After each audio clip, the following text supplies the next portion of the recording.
Accrochez-vous parce que dans ce podcast, vous allez accéder à des conseils de très très haut niveau. Mon invité d'aujourd'hui a accompagné et préparé mentalement des athlètes de haut niveau, dont des médaillés olympiques. Il a également travaillé avec des PDG du CAC 40 et fait aussi vraiment un travail beaucoup plus profond que les méthodes traditionnelles, et ça va être très difficile de vous l'expliquer parce qu'il va falloir écouter pour comprendre, mais soyez ouverts, soyez à l'écoute parce que je suis très heureux et honoré de pouvoir vous donner l'opportunité d'accéder à un tel niveau de conseil, notamment sur des éléments comme la préparation mentale, certes, la performance, mais pas que juste ça, mais aussi l'équilibre, aussi le travail sur soi, aussi l'entrepreneuriat, la gestion du temps, l'organisation, la fameuse productivité. Et vous allez voir que finalement, il y a pas mal de dérives autour de ça, mais également comment aussi mieux gérer la pression, le stress, l'expansion, l'équilibre entre sécurité et pouvoir aussi se développer. Bref, il y a énormément de thématiques, de sujets qu'on va aborder, mais vous allez voir qu'on va toujours se baser sur des principes qui font une énorme différence. Donc profitez de ce podcast et si vraiment vous pouvez justement me laisser des petits retours et me dire sur les réseaux ce que vous en avez pensé, je serais très heureux parce que je peux vous dire que d'avoir accès à ces conseils là, c'est quelque chose justement d'assez exceptionnel. Donc merci à Jean-Michel d'avoir partagé autant de richesses dont vous allez pouvoir écouter l'échange. Donc profitez-en et bonne écoute. Salut Jean-Michel, j'espère que tu vas super bien, je suis très heureux de te retrouver dans le podcast et j'aimerais commencer en posant une question très simple. Qu'est-ce que tu fais? Parce que tu as une approche qui est assez révolutionnaire dans la préparation mentale et j'aimerais que tu expliques aux auditeurs ce que tu fais concrètement et en quoi cette approche est unique et révolutionnaire. Eh ben, salut Johan, merci de me recevoir, ça fait vraiment plaisir de pouvoir échanger devant ton public. Alors, effectivement, c'est une technique unique et révolutionnaire. D'abord, je vais dire un truc assez puissant, c'est que les résultats que j'ai obtenus, alors que je ne suis ni préparateur sportif, ni coach pour des athlètes de haut niveau, ni psychologue du sport, enfin en tout cas formé ou diplômé, bien en fait, j'ai à mon actif en deux JO, j'ai déjà 5 médailles. Donc si on compare ça aux entraîneurs classiques du monde du sport professionnel, à part les légendes comme Michael Phelps avec Bob Bowman, mec, il a combien, plus de 11 médailles, je crois, ou des gens comme Usain Bolt avec Glenn Mills, mais en fait, c'est assez rare. Donc effectivement, ma méthode, déjà par ses résultats, elle est assez unique. Alors, je dirais que c'est la préparation mentale classique, ça part, c'est quelque chose qui vient de l'extérieur.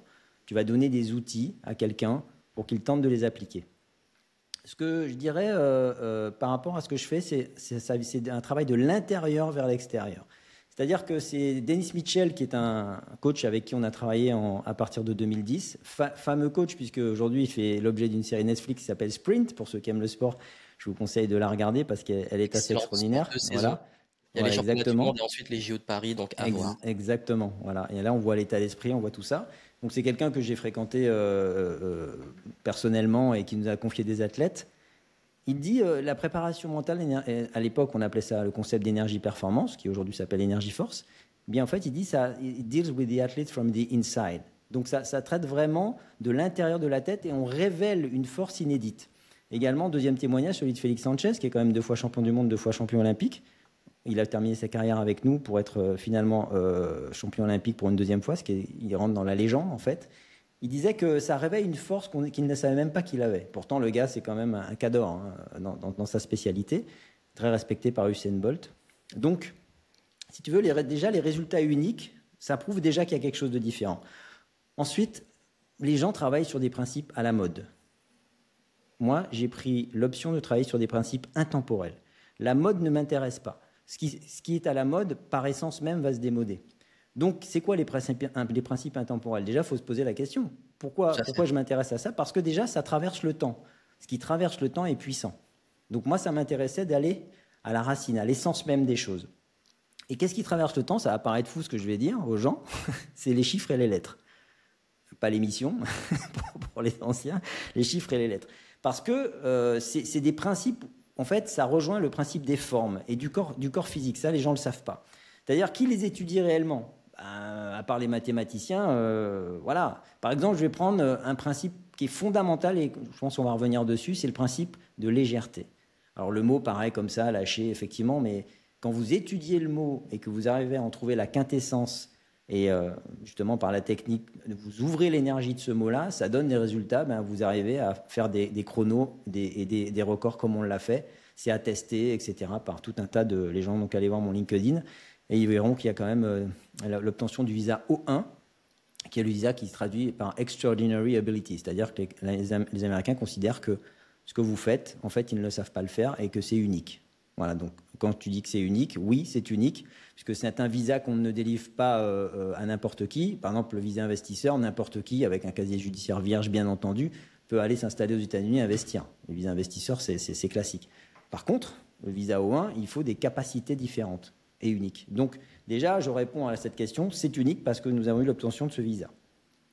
Donc, si tu prends le mot léger, ben, en fait, les gens, bon, léger, oui, il faut être léger, mais il y a un principe dans le mot léger, il y a un principe actif, il y a les process et les principes. Nous, on travaille sur le principe actif. Donc, vous voyez, tu vois, enfin, je veux dire que l'approche, elle est complètement différente. Je ne suis pas encore en train de parler de visualisation, je ne suis pas en train de parler de concentration, je ne suis pas en train de parler de psychologie. Là, je parle de quintessence des mots. Pourquoi? Parce que le mot nourrit votre pensée. Vous ne pouvez pas parler de quelque chose qui n'existe pas, qui n'a pas un mot. Rien que ce principe-là de réflexion, il est puissant. C'est-à-dire que ton monde est défini par les mots. C'est archi puissant. Alors bien sûr, les gens le savent dans le marketing, les spécialistes du marketing, mais ça reste au niveau psychologique.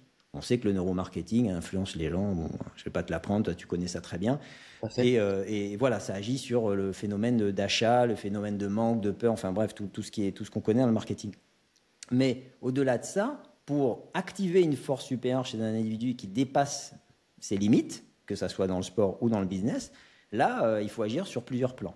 Donc, déjà, on passe à travers l'énergie secrète des mots. Je dis secrète parce que ce n'est pas connu, ce n'est pas dans les bouquins. Donc déjà, troisième principe unique, ce n'est pas dans les livres ce que j'ai appris, c'est oral. Ça fait partie du principe oral.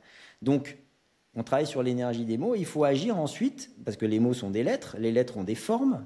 Toute forme sur la planète a une fréquence, une couleur, un son, une durée, tout ça, une couleur, comme je disais, et tout ça agit dans le corps d'un humain. Mais ça agit à quel niveau? Il faut être précis.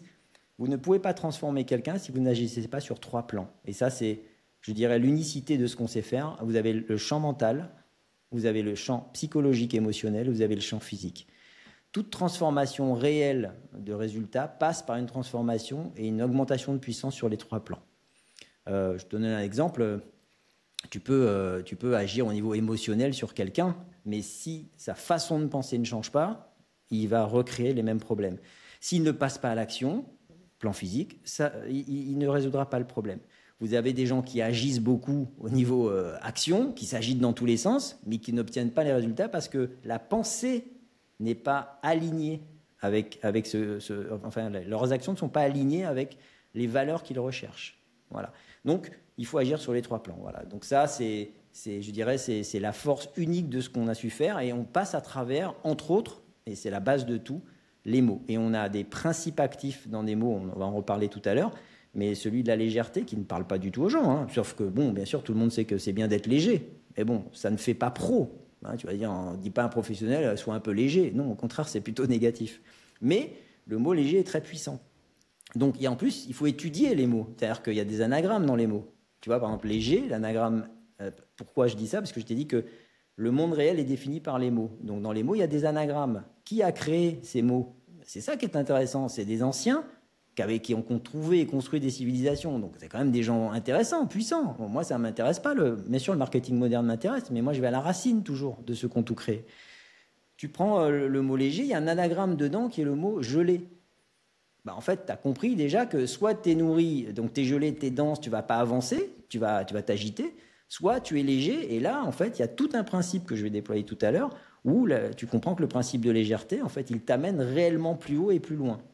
En fait, moi, le principe, c'est de l'élévation, puisque l'élévation, elle est à la fois vers l'avant et vers le haut. C'est ça qui m'intéresse. Moi, avancer, je trouve ça ne sert à rien. Tout le monde avance dans la vie. Hein. Tu vieillis, tu achètes une plus grosse voiture, une plus grosse maison, tu augmentes ton chiffre d'affaires, bon, pour le meilleur des cas. Mais l'élévation, c'est autre chose. Et c'est ce qui est intéressant. Et surtout que ce qui est intéressant, c'est que tu as bossé avec des athlètes de très très très haut niveau. Tu parles de médailles olympiques, donc on parle de la crème de la crème. On parle de l'élite mondiale du sport pour atteindre des hauts niveaux de performance. On va revenir sur l'entrepreneuriat après. Mais justement, ce qui est intéressant, c'est comment quand tu as toutes ces personnes qui arrivent à ce niveau-là, donc qui sont déjà exceptionnels, qui ont déjà atteint un niveau athlétique immense et même mental, qu'est-ce qui va faire que à ce niveau-là, et qu'est-ce que tu as détecté à ce niveau-là qui va faire la différence? Parce que quand on a vu, on enregistre ça après les JO de Paris, quelques mois après les JO de Paris, on voit que toutes ces personnes sont à très haut niveau et que la différence, c'est pas forcément uniquement sur les capacités physiques ou autres. Il y a un truc qui dépasse tout ça. Comme les légendes, il y a quelque chose qui va dépasser dans le sport la légende intemporelle et qui gagne et celui qui est juste très très bon et excellent. Donc j'aimerais savoir justement, je pense que tu avais prévu de le dire, toi, ce que tu as réalisé et comment tu as réussi à appliquer ce principe pour faire des personnes qui sont déjà à très haut niveau et les convaincre qu'il y a un truc en plus, peut-être convaincre ou autre, mais tu parlais de Dennis Mitchell ou des personnalités comme ça. J'aimerais un peu plus savoir, même au niveau, au-delà des principes, mais si on va y revenir, toi dans l'histoire, comment tu as réussi à approcher ces gens et montrer que, ouais, en fait, tu peux leur apporter ce truc en plus qui va peut-être faire gagner des médailles? Effectivement, je vais te raconter le début de l'histoire, parce que moi, je suis pas connu. Quand je débute en 2010, personne ne me connaît, hein, Jean-Michel Sulpicy, et je débarque par un concours de circonstances assez extraordinaire et beaucoup d'audace. Je raconterai aussi peut-être, c'est assez intéressant, beaucoup d'audace, beaucoup de oser. Je débarque aux États-Unis et je vais rencontrer Dennis Mitchell qui débute sa carrière de coach après une carrière brillante d'athlète multimédaillé dans pas mal de domaines, collègue et adversaire parfois de Carl Lewis, l'immense légende aussi. Donc il a à cœur, parce que c'est un mec ambitieux, de réussir. Il fait partie des 10 coachs Nike en track and field en athlétisme. Déjà, donc il fait partie de la crème des coachs. Mais il commence sa carrière.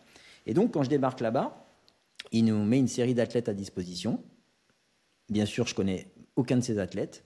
Et dedans, c'est piégé, évidemment, il n'est pas con, il veut tester. Donc il y avait des athlètes qui n'étaient pas terribles, mais ça je l'ai su après. Et puis des athlètes sur lesquels il misait, et d'ailleurs il ne s'est pas trompé, puisqu'il en a amené une à être médaille championne, enfin battre le record du monde, et ensuite être médaille de bronze au JO. Donc, et puis maintenant, après, tu connais tout ce qu'il a fait avec les Chakari, etc., où il emmène 3 athlètes quand même au JO 2024. Voilà, c'est quand même assez puissant. Et donc, il me dit, allez-y, montrez-moi ce que vous savez faire. Parce que nous, la promesse, elle était très forte. C'était, on s'entraîne avec nous, pas plus de 15 minutes. Et c'est automatique, ils vont battre un record. On était fous, quand j'y pense. On l'avait écrit, on l'a écrit sur le contrat. Donc, on promettait, alors ça peut être un record personnel, un record de saison, un record olympique ou un record mondial. Mais la promesse, c'est qu'ils vont dépasser les limites qu'ils ont. Donc, en fait, ça a pris 20 minutes. Il est parti à l'autre bout du stade. Alors ça, c'est à l'américaine, j'aime bien, parce que le mec est intelligent. Il s'est dit, je ne veux pas influencer mes athlètes, je vais les laisser tout seuls, et ensuite, ils vont me faire le retour. Et donc, comment ça se passe? La personne marche, etc. Ensuite, en fait, là, en l'occurrence, pour l'histoire, on a déclenché un mot tout à fait français, mais dans lequel il y a un secret énergétique très puissant. Et là, en fait, je dirais, il y en avait 8 sur 10 qui ont réagi, notamment les 2 plus fortes que je ne connaissais pas et qui ont dit, mais c'est extraordinaire, j'ai l'impression qu'ils sont partis instantanément, elles ont fait un petit sprint pour voir, elles sentaient qu'elles avaient plus de puissance. En fait, elles ne comprenaient pas ce qui se passait. Et donc, Denis est revenu et elle a dit, c'est extraordinaire, est-ce que tu leur as parlé de nous avant? Elle pensait, parce que je leur ai dit 2-3 choses sur leur corps physique, clac, parce que moi, je sais décoder. Et voilà, donc en fait, l'expérience a été immédiate et instantanée. Mais là, je m'étais dit, c'est soit ça se passe, soit je dégage des states. Les states, c'est efficacité, t'es bon, t'es pas bon.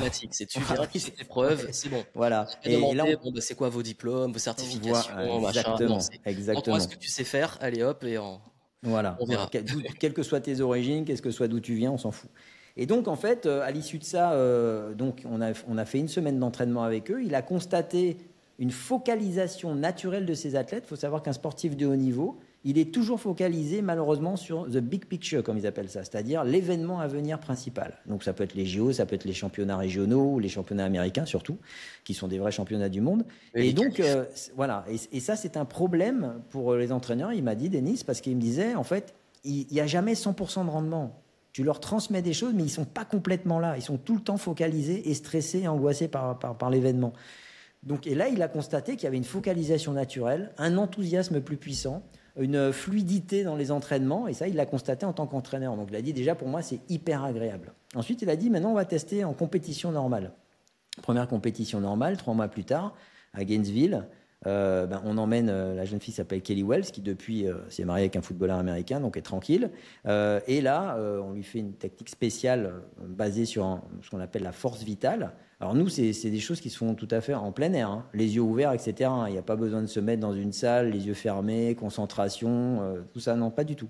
Et en fait là elle a battu le record des États-Unis, sauf qu'il y avait 2 centièmes de vent favorable donc il n'a pas été homologué. Mais la fille qui était là, la femme de Dennis Mitchell, Damu Mitchell, a été scotchée. Elle a même pleuré. Elle a dit, la fille a battu mon record, alors qu'elle n'avait jamais rien battu avant. Donc là, ça a encouragé encore. Le mec a dit, c'est extraordinaire. Et il nous a même demandé de ralentir la puissance de la technique, parce qu'il y en avait une, c'était trop fort pour elle. Elle est venue dire, elle a dit, oh, slow down. Tu vois. Et ils n'avaient jamais vécu ça. Parce qu'il n'y a pas de préparation spéciale à faire. On réveille par une maîtrise inédite du flux vital, eh bien, en fait, cette puissance naturelle à travers des techniques qui sont basées sur la légèreté, la vitesse, etc. Oui, surtout que tu vas pas aller sur le champ de la technicité ou du talent de la personne. Si elle a déjà un talent, de toute façon, à ce niveau-là, c'est que tu as à ce niveau-là, c'est ça. Et tout. Ouais. Et toi, tu arrives pour lui apporter le truc qui va limite libérer le potentiel, quoi. Oui, c'est ça. C'est-à-dire qu'il faut savoir. Alors, c'est intéressant ce que tu disais au tout début dans ta question.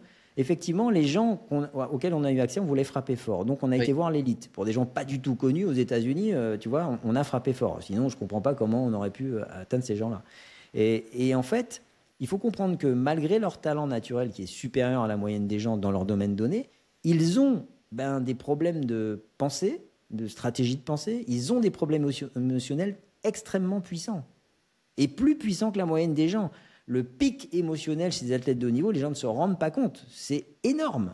C'est énorme. Ils sont obligés de... C'est pour ça que ce sont des métiers très difficiles et élitistes, parce qu'ils ont des répercussions mentales, psychologiques et physiques qui sont énormes. Je veux dire, très peu de gens connaissent l'après-carrière des athlètes de haut niveau. Je peux vous dire, c'est un cimetière. Hein. Cimetière de gens... Les carrières ne sont pas très longues. Non, même elles ne sont pas très longues en plus. Dans ces domaines-là, c'est rare et c'est exceptionnel. Et ouais, bon, tu vois, il y a les légendes, Djokovic, etc. D'ailleurs, on a eu la chance, il a eu la chance de travailler avec notre technique d'ailleurs. Et en fait, il faut comprendre ça. Donc en fait, on peut dealer avec ça de la même façon que quelqu'un de normal. Mais ce que tu as dit est intéressant. Effectivement, on s'est rendu compte quand j'ai fait des démonstrations avant de devenir officiel dans les compétitions internationales. On a fait des démonstrations sur des athlètes, je dirais, qui n'étaient pas de classe mondiale. Et en fait, c'est trop fort. C'est trop fort. C'est-à-dire, tu peux faire un claquage à la personne. Donc, il faut vraiment doser. C'est possible de faire la démonstration. Mais donc, c'était vraiment adapté pour le haut niveau. Et nous, c'est ce qu'on voulait. Voilà. Donc, depuis, les choses ont évolué, bien entendu. Mais ce n'est pas parce qu'ils sont à ce niveau-là qu'ils maîtrisent parfaitement leur mental et leurs émotions. Hein. Pas du tout. Hein. Les gens se trompent. Ils ont un talent naturel, mais ça ne suffit pas du tout. Et beaucoup sont bloqués, majoritairement à cause de ça. Il faut savoir que la peur de se blesser, c'est ils se couchent, ils se lèvent avec. Hein. C'est constamment dans leur tête. C'est une épée de Damoclès. Ensuite, il faut savoir qu'un athlète de haut niveau, il dépend énormément de paramètres extérieurs.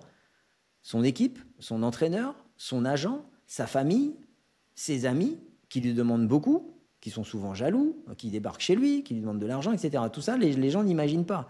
Donc, ils ont une pression permanente en tête. Et ils doivent fournir un rendement instantané au moment où on fait appel à eux. Notamment dans les sports d'équipe, on peut les laisser de côté pendant un certain temps. Et des fois, l'entraîneur, parce qu'il y a une mauvaise relation, le mec est très fort, il a une mauvaise relation, ne le fait pas jouer. Donc, tu vois, ce que je veux dire, c'est qu'il y a un tsunami d'émotions chez ces gens-là. Oui. Donc, il ne faut pas imaginer qu'ils maîtrisent, il a servi un ace en finale, quel sang-froid et tout ça. Ouais, quel sang-froid, mais voilà. Donc, c'est pour ça qu'ils apprécient cet alignement instantané, mental, psychique et physique, basé sur un principe de force, d'harmonie et d'équilibre, qui est extrêmement agréable, où il n'y a plus de pensée parasite, ce qu'on appelle l'effet de la zone. Oui. Mais nous, on s'est créé ça le fameux flow. Instantanément. Ouais, exactement. Le flow, pour faire référence. Voilà, exactement. Exactement. Voilà, donc ce que je voulais te dire. Donc, on a fait très fort. Il fallait marquer la différence. Et aussi, ce qu'ils ont remarqué, c'est qu'en ayant fait une séance, je dirais, d'entraînement classique, bien sûr, un coureur, on va le faire courir. Un basketteur, on va lui faire 2-3 exercices marqués pour qu'il voit la différence entre avant et après. Un nageur, on va le faire nager. Enfin bref, tu comprends le principe, en sport en tout cas. Et ils ont remarqué que dans les jours qui suivaient, il y avait une espèce d'irradiation de cet état autour d'eux. Notamment, certains me disaient, tiens, mes relations sont calmées avec mon agent, avec ma copine, ça va mieux. Est-ce que c'est dû à ça? Ils viennent te parler, tu vois. Oui, parce que j'ai dit, c'est tout un univers à l'intérieur de toi. Donc, Le problème de la préparation mentale, c'est que j'ai un footballeur en D1 en Angleterre, là, donc le top de l'élite, qui m'a dit, en fait, votre préparation mentale, il parlait à moi et mon associé, il disait, ça va beaucoup plus loin et c'est beaucoup plus profond que les autres préparations mentales. Moi, je ne peux pas aborder juste le problème de visualisation. Déjà, j'ai des techniques différentes qui sont plus rapides, beaucoup plus rapides, plus simples, parce qu'il ne faut pas compliquer la tête des gens. Mais tu ne peux pas t'occuper que de la préparation mentale du métier en question, puisque tu as un cerveau qui est nourri par tout un tas de paramètres extérieurs. Donc si tu n'as pas cette compétence, cette expertise de savoir comment il gère ses relations avec son agent, avec les journalistes, avec sa copine, avec sa femme, avec son copain, etc., ben en fait, souvent, ils n'ont pas l'expérience en plus. Ça crée tout un tas de déséquilibres qui vont, au bout du compte, se traduire par une performance qui est moyenne ou irrégulière. Donc il s'agit de remettre de l'équilibre dans tout ça, et quand tu agis sur les 3 plans, et en fait, ça dégage un maximum de freins intérieurs. Et ça, en fait, c'est surtout la rapidité avec laquelle ça fait et qui est assez stupéfiante pour eux. Ce sont des gens pragmatiques, les sportifs de haut niveau. Eux, ils veulent du résultat tout de suite. Donc c'est pour ça qu'on est passé d'abord par le sport de haut niveau pour ensuite aller dans le business. Ok. Voilà. Et justement, ce qui est super intéressant, puisque j'ai voulu qu'on aborde et qu'on commence avec justement ce positionnement sur les athlètes, sur les sportifs de haut niveau et tout. Et selon toi, comment tout ça se transpose, puisque la majorité de notre audience ne sont pas à ce niveau-là. Bon, j'espère, si vous voulez le devenir, je vous le souhaite. Mais en tout cas, justement, on a beaucoup de personnes qui aujourd'hui veulent performer, que ça soit dans leur business, dans leur vie professionnelle et tout, donc des professionnels, des entrepreneurs et tout.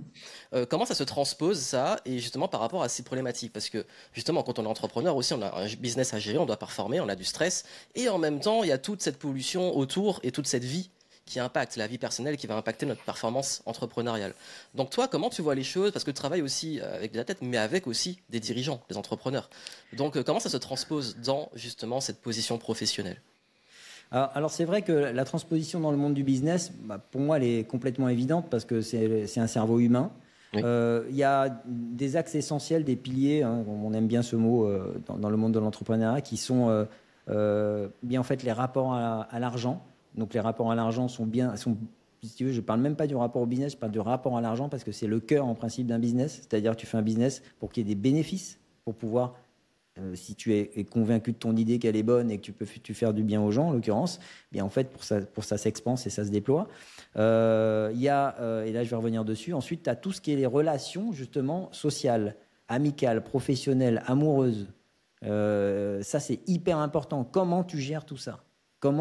Qu'est-ce qu'il faut faire pour justement arriver à se développer? Parce que là, moi j'ai constaté les problèmes de relations. En fait, j'ai constaté une chose, c'est que dans le business, à chaque fois qu'il y a un truc qui capote, c'est un problème de relation. C'est pas un manque d'argent, c'est pas vrai. Le manque d'argent est une conséquence de façon de penser et de dysfonctionnement qui viennent d'un problème de relation. Donc les gens travaillent beaucoup sur le business, sur les process, etc., mais il faut travailler en amont. C'est toujours pareil. Moi, la roue de la bicyclette, je m'en fous. Je vais au centre pour tout recadrer.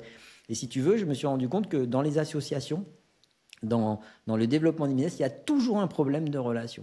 Tu le vois en politique, tu le vois, etc. Parce que les gens ne savent pas gérer leurs relations. Ils gèrent leurs relations en fonction d'émotions et de croyances. Ce n'est pas comme ça qu'il faut faire. On peut aimer ou pas l'argent. Le problème, c'est quand on n'a pas, t'es dans la merde. C'est tout. On est tous à la même. Et tu peux dire, moi je suis asocial, etc. En fait, asocial, mais tu as besoin des gens pour te payer.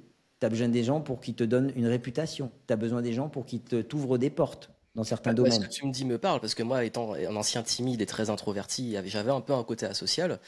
Quand j'ai fait du business, j'ai dû m'ouvrir. Il n'y a pas le choix. Ouais. J'ai travaillé sur toi et sur tes relations parce que il y a les clients, il y a la réputation, il y a le réseau. Exactement. Donc, au bout d'un moment, ce que tu dis là, ça me parle. C'est une obligation. On ne peut pas rester sauvage quand on fait ça. Exactement. Et le troisième axe, c'est aussi tout ce qui est la santé, la force vitale. Oui. Alors là, bien sûr, dans le monde de l'entrepreneuriat, il y a quand même, moi, je m'adresse à quelqu'un qui connaît bien, toi tu es très sportif, etc., mais ce n'est pas le cas de tous, mais il y a une façon, un rythme à trouver qui est très important. Il ne s'agit pas de dire « Ah, mais maintenant je me lève à 5 heures, je fais 2 heures de pompe, je fais 6 ». Ce n'est pas parce qu'on fait du sport, c'est la façon de le faire, c'est l'état d'esprit avec lequel on va le faire. Certains seront du soir, du matin. Il ne s'agit pas de copier des process, il s'agit de trouver son propre rythme. Donc moi, je travaille sur ces 3 plans-là et un 4e plan selon la maturité de la personne sur la dimension spirituelle. parce qu'elle a un aspect secret très puissant chez certaines personnes. Les gens n'ont pas étudié, par exemple, que les grands groupes, certains se sont basés sur des principes spirituels. Ils ne le savent pas. Yamaha, par exemple. Ils avaient des maîtres spirituels qui leur disaient, un maître spirituel, notamment le créateur de Yamaha, qui disait votre réussite ne dépend pas de la qualité de vos produits, mais de la qualité de vos pensées. Et ils travaillaient dessus. Le problème, c'est que ça ne s'est pas transmis, toutes ces connaissances. Ensuite, tu as comment dire, j'ai perdu le fil de ce que je voulais te dire, excuse-moi. Je parlais, oui, des principes. Des principes que tu activais, et puis après de l'exemple de la qualité des pensées dans ce qu'on fait. Voilà, la qualité des pensées.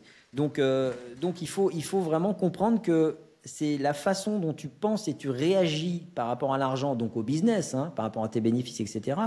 Je vais te prendre un exemple. C'est beaucoup le cas de jeunes entrepreneurs, d'entrepreneurs qui débutent. Ils ne se payent pas. Elle dit, mais je peux pas. Ou alors, ils ont cette tendance à vouloir tout passer en charge pour ne jamais payer d'impôts. Mais en fait, alors je vais enlever le côté polémique de en France on paye beaucoup d'impôts, ça c'est un truc, c'est pas le sujet du débat, mais en l'occurrence, en fait, il faut savoir se payer. Donc il y a des rapports à l'argent qui dépendent beaucoup de votre éducation, de votre background, de vos peurs qu'on vous a inculquées. C'est soit on part dans des effets compulsifs où je dépense tout n'importe comment, soit en fait on est tout le temps en train de chercher l'économie.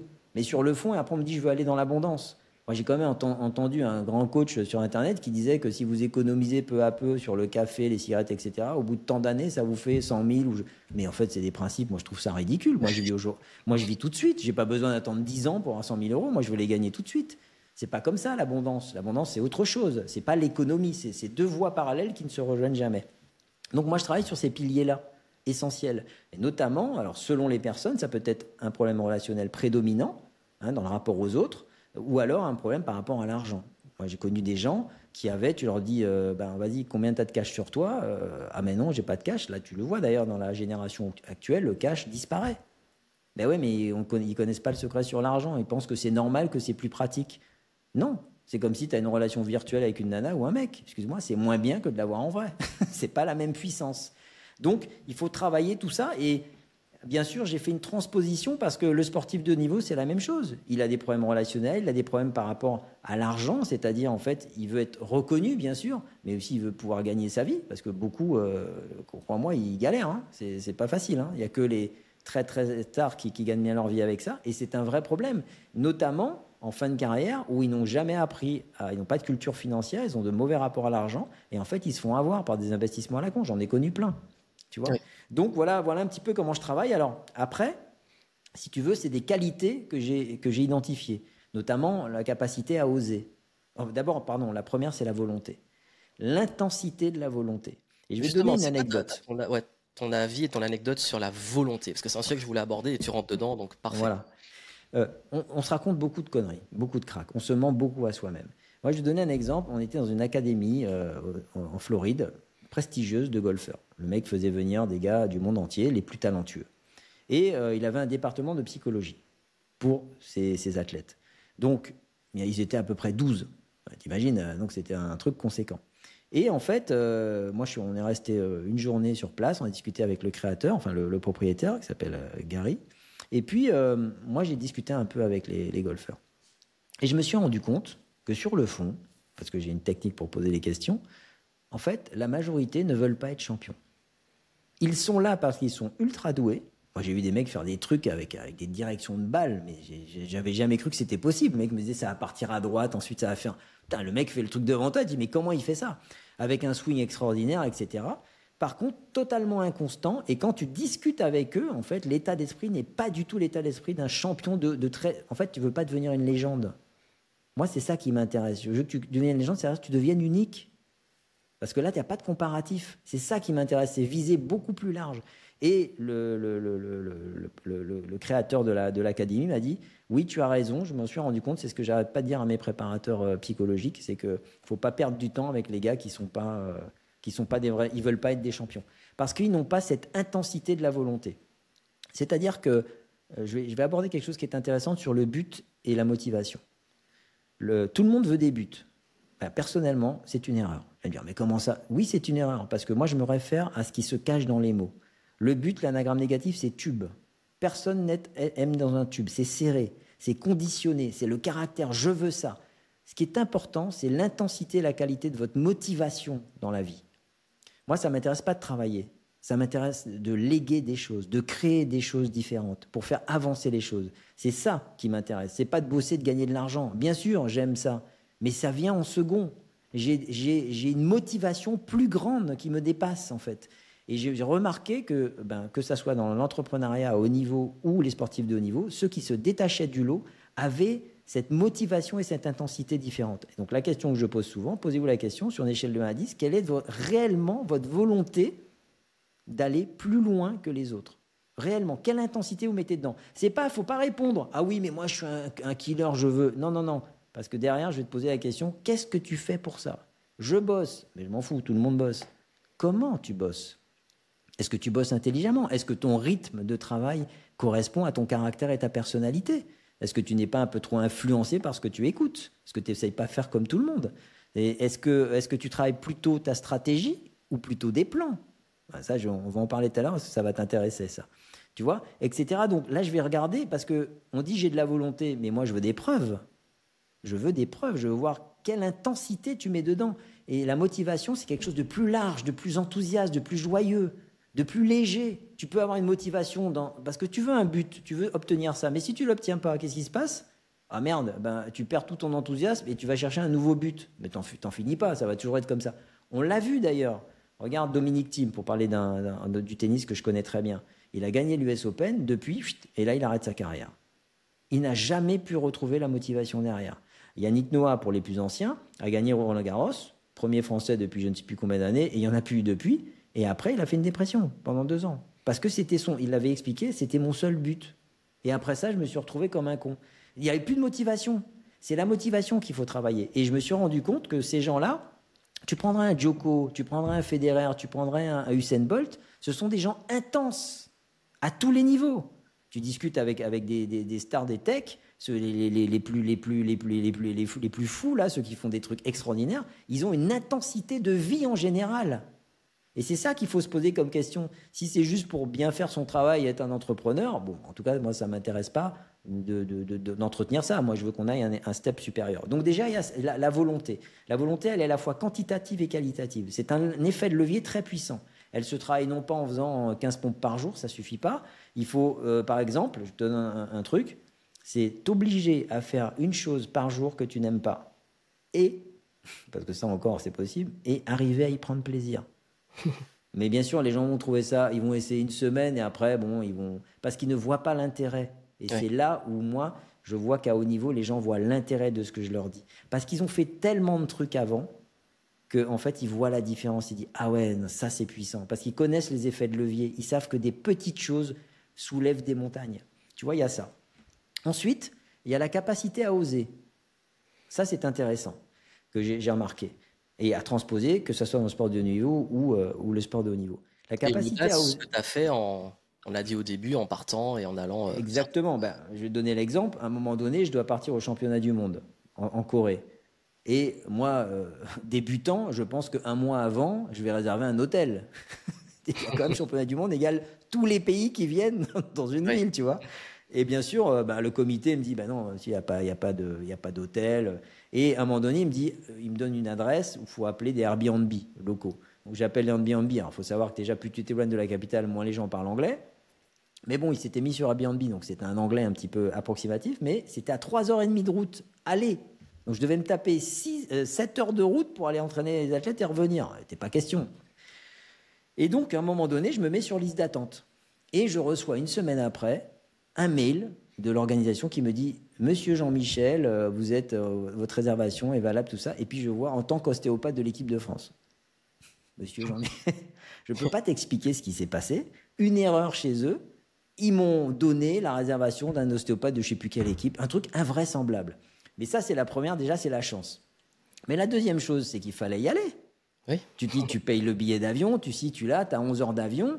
Mais en fait, moi, j'ai dit, on y va, c'est pas grave, je m'en fous, je vais y aller. Alors, j'ai engagé les frais, tout ça, on y va. Je me suis dit, peut-être je vais arriver, le gars sera là. Mais je ne peux pas te dire ce qui s'est passé par le plus grand des hasards. La chambre était libre, on est resté là la semaine. Enfin, on a une chance invraisemblable. Pareil, je vais taper à la porte de l'athlète qu'on devait entraîner, puisqu'on a vu le ministre qui nous avait dit « Ok, vous pouvez l'entraîner ». Donc, on avait les accréditations. Je tape à la porte du gars, le gars me dit vous êtes qui? Je dis, ah, putain, le gars était même pas prévenu. Tiens, 11 heures d'avion et tout. Il me dit mais j'ai pas besoin de vous, je vous connais pas. Et il ferme la porte dans le village des athlètes. Moi je retape, et là il a fallu être audacieux. Je dis écoute, 5 minutes pour une expérience hors du commun. J'ai regardé droit dans les yeux, il m'a regardé, il me dit ok 5 minutes. Il est descendu, clac, on a fait une expérience pour le changer d'état en moins de 5 minutes. Et il a dit ok, là c'est impressionnant, on travaille ensemble. Et ça a donné le résultat que ça a donné. Donc si tu veux, effectivement, il ne faut pas avoir peur de perdre. Parce que tout ça n'aurait pu ne pas marcher. Donc oser, c'est accepter l'imprévisible et l'inconnu. C'est facile sur le papier, mais il faut l'accepter en vrai. Est-ce que les gens acceptent l'imprévisible et l'inconnu? Non, puisqu'ils veulent tout processer et tout sécuriser. Oser, c'est l'inverse. Je ne dis pas qu'il faut faire n'importe quoi, mais c'est un équilibre entre audace et bon sens. Il faut accepter l'incertitude. Tu vas dans un domaine que tu ne connais pas. Moi, je n'avais jamais entraîné des athlètes de ce niveau. Bah, il a bien fallu que je commence, avec des égos qui ne passent pas les portes, des entraîneurs encore pires. Les mecs te voient comme des concurrents. Il a bien fallu arriver à trouver. Ben, avec l'audace, tu y arrives. Ensuite, il y a aussi quelque chose qui tue beaucoup les gens, et tu vas voir, c'est marrant dans le sens du sport, c'est la perte de sens du jeu. C'est intéressant. Le sport de haut niveau, tu as vu, c'est devenu c'est une foire d'empoigne de business, de médias, de contrats complètement délirants. L'Arabie Saoudite essaie de se recréer des championnats de son côté. Enfin, mais où est le sens du jeu dans tout ça? Où est le plaisir de jouer? Où est le sens de la compétition? Le fait de s'affronter, de respecter l'adversaire? Il n'y a plus ça. Ouais. Et donc, c'est dans le monde du business, c'est quoi? C'est que comme on ne veut pas perdre, bien en fait, on ne met plus de sens du jeu. Quand on était petit, on allait s'amuser avec les copains ou les copines, mais on cherchait à rien gagner. Mais on me dit, oui, mais t'es marrant, Jean-Mi, le business, il faut gagner de l'argent. Je dis, oui, évidemment, mais il ne faut pas prendre ce chemin du but. Je veux absolument gagner ça. Ça enferme, en fait, ça réduit ton cerveau. Tu parlais des relations, ouais. Et beaucoup de personnes aujourd'hui, ils vont avoir cette même attitude dans les échanges. Ça veut dire que si c'est par exemple business, si je fais du réseautage, il faut que ça soit rentable pour les deux. Il faut que le temps soit calculé. Alors que tu le sais très bien, et on parlait de relationnel, des fois c'est des choses pas calculées qui vont amener à des opportunités par la suite, du réseau.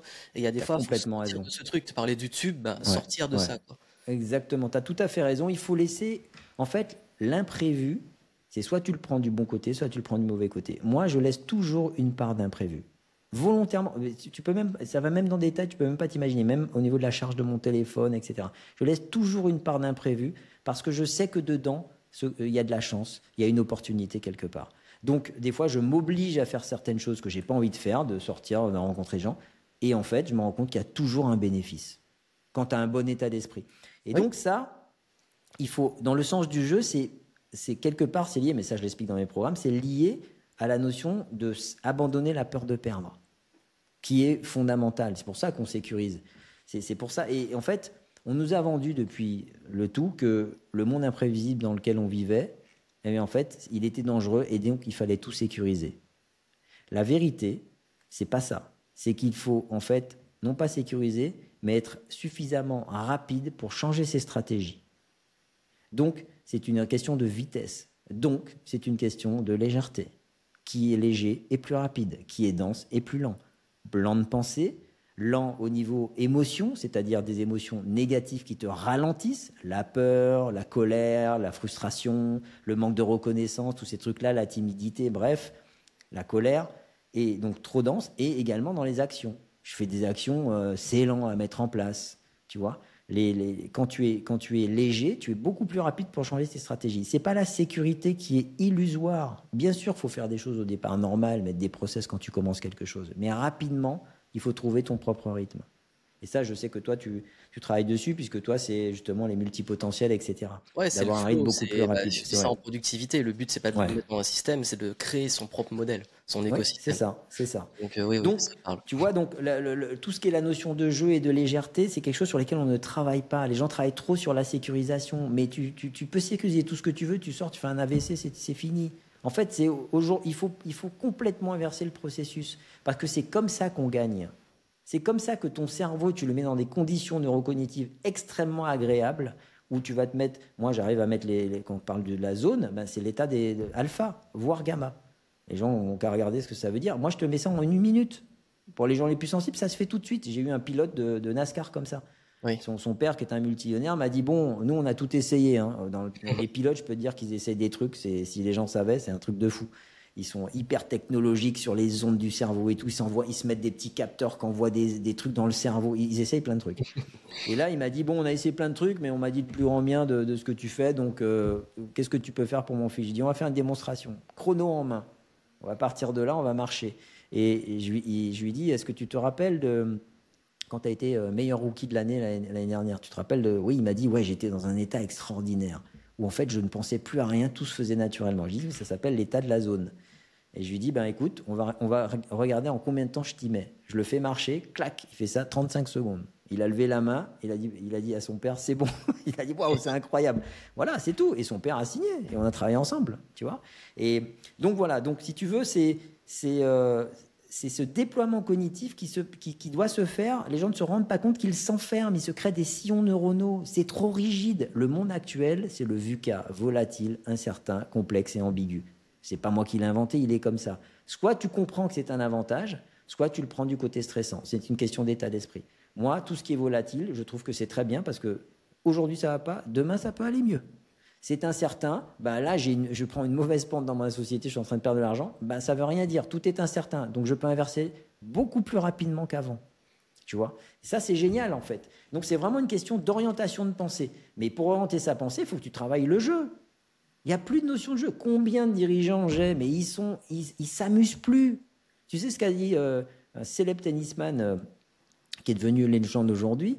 Il a dit, quand il a commencé ses premières sessions, je l'ai en vidéo. J'ai des vidéos, mais que je ne diffuse pas pour des raisons de confidentialité. C'est quand les gens sont en entretien avec moi, je leur montre. Toi, tu l'avais vu, notamment. Il avait dit, j'ai retrouvé la joie d'aller m'entraîner. Et le mec était déjà numéro 3 mondial. Après, il est devenu numéro 1. Tu vois, la joie de mentir, c'est la première chose qu'il a constatée. Mais les gens ne se rendent pas compte que la joie, elle a 36 déclinaisons. Les gens ne travaillent pas dessus. Ils sont joyeux à l'anniversaire, quand ils signent un beau contrat. Oh oui, d'accord, à des moments où ils s'éclatent, ils partent au ski. Mais c'est pas ça la joie. Ça, c'est le plaisir. La joie, c'est un état que tu cultives intérieurement pour avoir le sens du jeu. C'est savoir retourner toutes les situations. En fait, quelque part, tu en arrives à un état où tu dis, ça passe ou ça casse. Voilà. Mais je vais te dire, je finis, ça passe toujours finalement. Parce que quand tu es naturel, décontracté, et que tu n'as pas la peur de perdre le résultat, en fait, tu es plus puissant. Et je vais te donner un exemple que tu connais, en négociation de vente. Tout le monde sait qu'un vendeur qui a peur de perdre, le client le sent. Tu vas absolument me refourguer ta bagnole et tout ça, tu n'as pas envie d'acheter. Quand tu rentres dans les concessions de voitures de luxe, je n'ai jamais vu un mec se précipiter sur toi. Hein. Oui, alors je vends ma Lamborghini, 30%. Bah, pas du tout. On te laisse venir tranquille, on n'a pas besoin de toi. Je suis décontracté, j'ai une super marque, je sais ce que je vaux. C'est à toi de me dire, j'ai envie de rentrer dans votre club. Tu vois? Parce que le gars, son attitude, c'est il n'a pas besoin de toi, il s'en fiche du résultat que tu achètes ou que tu n'achètes pas. Tu vas aller acheter une marque de Stellantis, vas-y. Moi, je vends des Lambeaux ou je vends des Porsche. C'est pas pareil. Donc, tu vois, il y a plein d'exemples concrets où tu te rends compte que finalement, c'est l'attitude qu'il faut avoir. Donc, il y avait ça. Qu'est-ce qu'il y avait d'autre sur l'entrepreneuriat que je pouvais te dire Tu allais parler de la volonté, de l'audace, de cet état aussi dans le contexte volatile. Le sens du jeu, d'avoir le sens du jeu, etc. Voilà. Et puis, il y a également... alors, sur l'audace, je vais développer un truc qui peut être intéressant pour tes auditeurs. C'est la notion entre la stratégie rejoint l'audace et le fameux plan stratégique. Il y a une étude d'Harvard très intéressante qui a été faite là-dessus. Moi, je connaissais déjà le principe. Le plan stratégique, c'est un terme en fait qui est un non-sens. On dit qu'il faut faire des plans stratégiques. Pas du tout. C'est deux mots opposés. Le plan est basé sur des ressources que tu connais, que tu maîtrises de A à Z.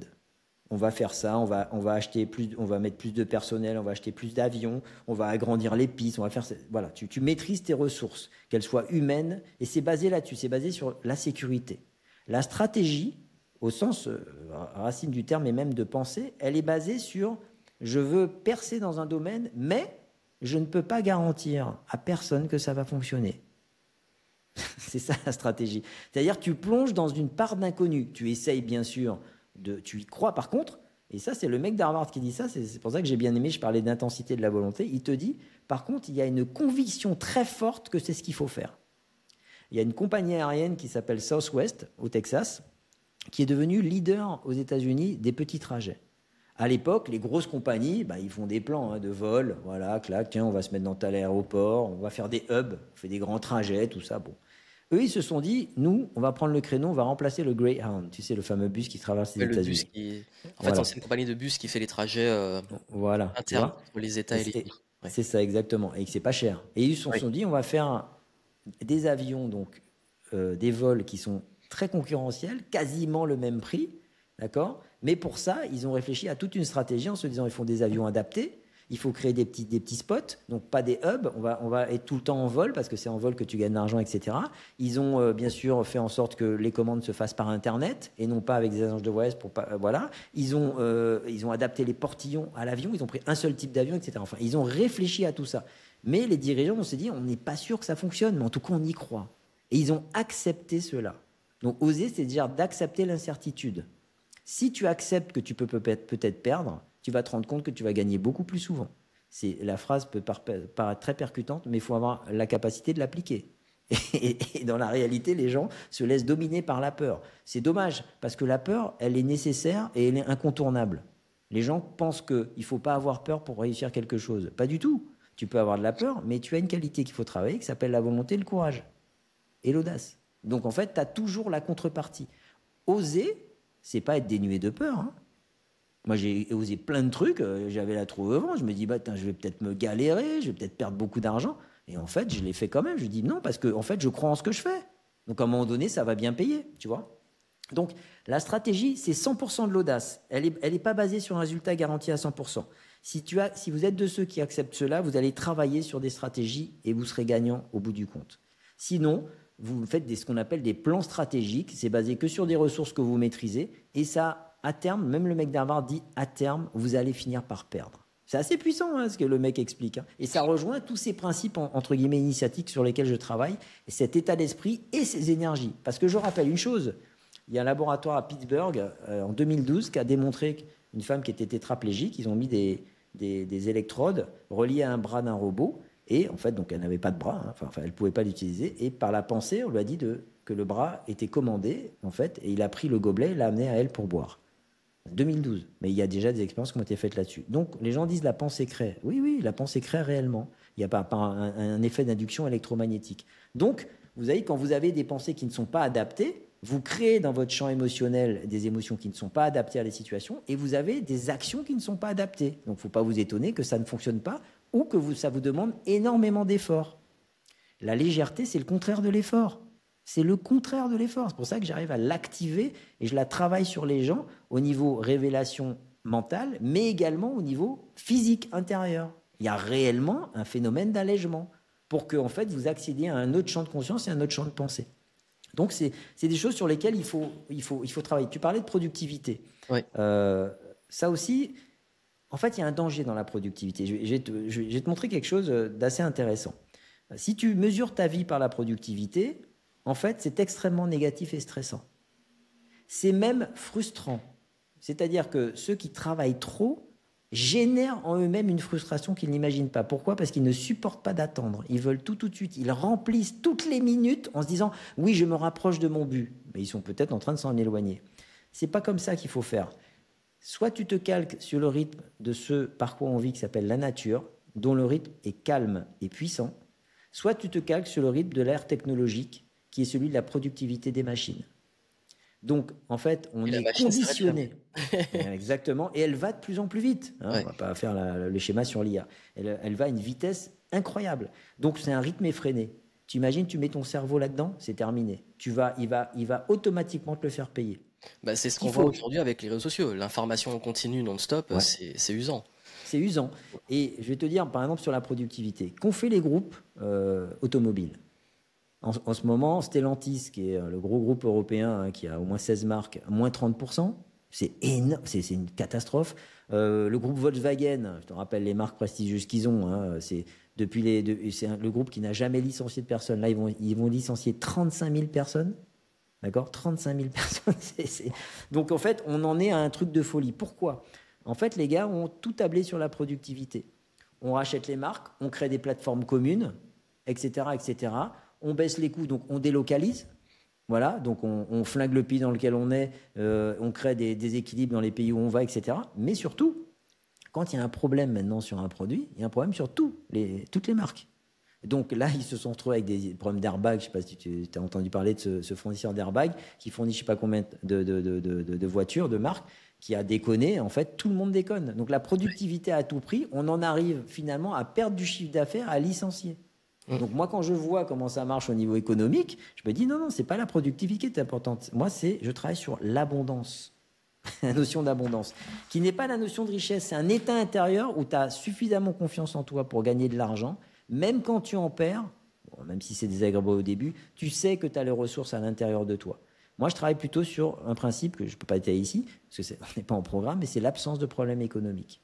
C'est un état d'esprit qui est complètement différent. Je ne travaille même pas la notion de richesse, parce que la richesse, c'est un poids. Si les gens connaissaient des gens riches intimement, j'entends, intimement, pas juste, je l'ai rencontré à un networking et j'ai son téléphone et le gars ne te répond pas. Si tu es parti en vacances avec, tu les fréquentes, tu regardes leur psychologie, ils te disent tous que c'est un poids. Donc, il faut avoir les qualités pour ça. La première question, donc, c'est justement, qu'est-ce que je veux? Tu veux de la richesse, de la productivité ou de l'abondance? La productivité, c'est pas le bonheur. Hein. Pas du tout. C'est temporaire. Je dis pas qu'il faut pas être rentable, évidemment, mais il faut faire très attention de travailler. Il faut qu'à l'extérieur, tu sois dans le rythme, effectivement, de la société actuelle, mais qu'intérieurement, tu travailles un autre rythme pour ne pas, justement, créer ce déséquilibre en toi. Moi, c'est exactement ce que je travaille. Il y a le monde de l'être et le monde du paraître. Les deux sont en interrelation, mais celui qui prime, c'est le monde de l'être intérieur. Mon état mental, mon état psychologique, et ensuite mes actions en découlent. Donc c'est pour ça que je dis que le principe de la légèreté, en fait, il ramène un autre principe qui est celui de l'harmonie et de l'équilibre. C'est-à-dire j'ai le rythme qu'il faut au bon moment. C'est le principe de l'harmonie. Et ça, c'est des états qu'on peut créer chez les gens, qu'on crée chez les gens, pour que justement, en fait, ils soient dans une espèce de rythme beaucoup plus naturel, qui est un rythme que tous les humains ont, mais qu'on a perdu par le principe de l'ego. Tu illustres parfaitement la punchline que j'utilise depuis des années, qui est trouver son flow dans le chaos. Ouais, exactement, ouais, j'ai vu ça, effectivement, quand tu avais lancé ça. Justement, ce que tu dis, c'est pertinent parce que je vois chez beaucoup d'entrepreneurs et les personnes qui me suivent, surtout sur la gestion du temps, et je te répète ce discours, c'est qu'on a un monde qui va vite, on a l'impression d'être dans une course, mais à côté, on sait que cette course, si on veut la suivre, on va finir épuisé. Donc il y a un côté où il faut soi-même avoir une forme de respect de soi, de rythme, de flow, qui permet justement de continuer, de réussir à avoir sa propre économie, tout en étant dans un contexte auquel on est obligé de répondre. Et cet équilibre-là, il est ultra important. Donc c'est la capacité aussi à avoir du calme, à être moins dans la réaction, à être moins dans dès qu'il se passe un truc, je dois réagir et tout. Avec l'IA en ce moment, je vois beaucoup qui sont justement submergés avec ça, parce qu'à chaque fois qu'il y a un truc qui sort, une actu, et tout, cours après. Mais j'ai dit, mais calme-toi, observe, prends du recul. Oui. Alors après, c'est l'IA, mais pas en courant après chaque nouveauté. Non, mais justement, c'est bien de dire ça. Je disais qu'il y a les gens qui sont justement très compulsifs. Il y a ceux qui font rien, qui se procrastinent, comme ils disent, et puis il y a ceux qui sont hyper compulsifs. Toute la dernière nouveauté, ils la prennent. Bon, dans les deux cas, tu vas t'user. En fait, si tu veux, il y a un frein aussi dans tout ça qui est, bon, j'en ai pas encore parlé, mais qui est à la base de beaucoup de choses. C'est-à-dire qu'on va dire que quelqu'un essaie de se raisonner. Le problème, c'est que l'émotion a un pouvoir de puissance sur un être humain qui est colossal. Elle arrive juste une émotion, c'est un truc impalpable et invisible. Elle va avoir une répercussion au niveau de ton rythme cardiaque, de ta sudation, le fait de sidération, l'effet de peur, de tétanisation, etc. Juste une émotion. On te dit un truc, ça crée une émotion, c'est terminé. Tu te rends compte comme c'est puissant. Donc, il faut arriver à dompter ses émotions. Alors, je ne vais pas parler de faire de la méditation et tout ça, parce que là, on aborde un truc de spiritualité que je pourrais peut-être un petit peu évoquer quand même. C'est très intéressant sur l'origine de la vraie spiritualité. Ouais. Mais au-delà de ça, c'est, comme tu dis, il s'agit pas de se laisser aller. Mais comment tu fais? C'est-à-dire qu'il n'y a pas un process, il y a un état d'esprit. C'est pour ça que je reviens, je sais, ça paraît simple, c'est la notion d'amusement et de jeu. Si tu cherches à t'amuser et à rendre tout ce que tu fais plus drôle, en fait, tu as moins la pression des résultats et tu es plus calme intérieurement. Je sais, ça paraît contre-intuitif, mais crois-moi, ça fait 20 ans que je fais ça à haut niveau. Alors bien sûr, il ne s'agit pas de dire, bon, je suis joyeux. Voilà. Non, tu le cultives, la joie. Au quotidien, qu'est-ce que les gens font pour se rendre joyeux? Je dirais même pas pour se divertir, pour être joyeux. Ouais. Parce que si les gens se divertissent en regardant des films hyper glauques, dystopiques toute la journée, ou des séries sur les tueurs en série, Excuse-moi, ce n'est pas ça cultiver la joie. Non, mais je ramène à des choses très simples. Hein. Ça, c'est se divertir, ce n'est pas la même chose. La joie, tu dois avoir des activités qui stimulent ton enthousiasme et ta motivation. Et ça rejoint ce que tu dis sur le multipotentiel. Il faut aujourd'hui varier sa vie. Non seulement ça te met dans un sentiment plus agréable, plus enthousiaste, mais en plus ça stimule ton imagination, qui est la clé de la réussite, notamment dans l'entrepreneuriat, mais de façon générale. C'est la première énergie, le premier état d'esprit, c'est cette imagination large, ce que j'appelle spatiale. Moi, j'ai des thèmes où je travaille sur l'imagination spatiale, qui est très importante. Parce que se spécialiser, c'est bien, mais c'est un danger. Les gens spécialisés sont spécialisés, ils ont un schéma de pensée, ils sont très performants dans ce qu'ils font. Aujourd'hui, dans l'ère dans laquelle on vit, il faut être un peu bon partout. Donc, il faut arriver à varier sa vie de façon décontractée. Il n'y a pas besoin tu peux être un spécialiste dans quelque chose, mais moi je fais très attention à pas m'enfermer. Tu vois, je fais de la musique au niveau professionnel, j'ai toujours fait ça au niveau professionnel, même si c'est pas mon métier, mais je me comporte comme un professionnel. D'ailleurs, j'ai joué avec des pros qui me disent, tu as vraiment l'état d'esprit d'un pro en fait. Parce que j'ai l'état d'esprit d'un pro, je travaille, j'ai pas le temps de m'entraîner comme un pro, mais le peu que je fais, j'ai réfléchi à plein d'astuces pour améliorer justement la vitesse à laquelle je peux faire des choses. Pareil, je joue de façon professionnelle à la roulette, tu vois, de façon professionnelle. C'est-à-dire, il y a tout un état d'esprit, c'est pas basé que sur la chance, c'est pas vrai. Il y a de la chance, mais il y a toute une stratégie de gestion des mises, etc., de maîtriser son calme, son rapport à l'argent, etc. Je fais de la vidéo avec mon fils qui est aux États-Unis. Voilà, je sais filmer, je me suis mis à tout ça. Le cinéma, je connais, etc. Enfin, je me suis intéressé à plein de sujets. Je m'intéresse à la spiritualité, aux livres sacrés. Tu vois, où je vais étudier, voir qu'est-ce qu'ils ont caché dedans, etc. Je varie énormément. Je m'intéresse au neuromarketing, bien sûr. Je m'intéresse à l'IA, évidemment. En fait, volontairement, je me stimule sur plein de choses, ce qui crée un bon feu intérieur où, en fait, il y a toujours une ressource intéressante à étudier et à apprendre. Et je fais des passerelles, des analogies. Je travaille beaucoup sur la loi de l'analogie. C'est pour ça que j'ai réussi à passer du sport au business avec des CEO et des gens comme ça. Les multimillionnaires. Parce que je sais que c'est le même niveau, en fait, ils ont les mêmes problèmes. C'est exactement pareil, hein, ils ont toujours les mêmes problèmes. Donc, tu as bien illustré la différence entre la créativité, la curiosité et cette joie de nourrir une forme de curiosité, de recherche, d'exploration qui nous nourrit de ce qu'on appelle la FOMO. Fear of missing out, la peur de manquer une opportunité. Où là, c'est pas une énergie de curiosité plaisante, c'est un truc de j'ai peur de rater le truc, donc je m'y intéresse, mais comme tu l'as dit avant, on l'a dit plusieurs fois, par intérêt. Par calcul, et pas parce que c'est quelque chose qui procure de la joie. Donc ça, c'est pour mes amis multipotentiels qui nous écoutent, qui font une grosse partie de l'audience, je pense que ça va beaucoup vous déculpabiliser. Ah ouais, non, mais clairement, c'est la voie de la spécialisation. Moi, je dirais que si j'étais PDG d'un groupe, au CEO, j'utiliserais des spécialistes, mais en aucun cas, je me spécialiserais. Hein.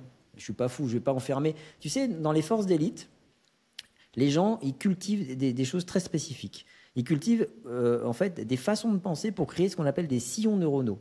Je m'explique, dans les forces d'élite qui interviennent notamment dans la police, que ce soit les SWAT, le GIGN, le RAID, etc., ils vont cultiver la peur de prendre une balle. Pourquoi ? Pour développer en fait des réactions de protection et de faire attention. J'ai peur de prendre une balle. Donc il y a tout un tas de techniques pour éviter de prendre une balle.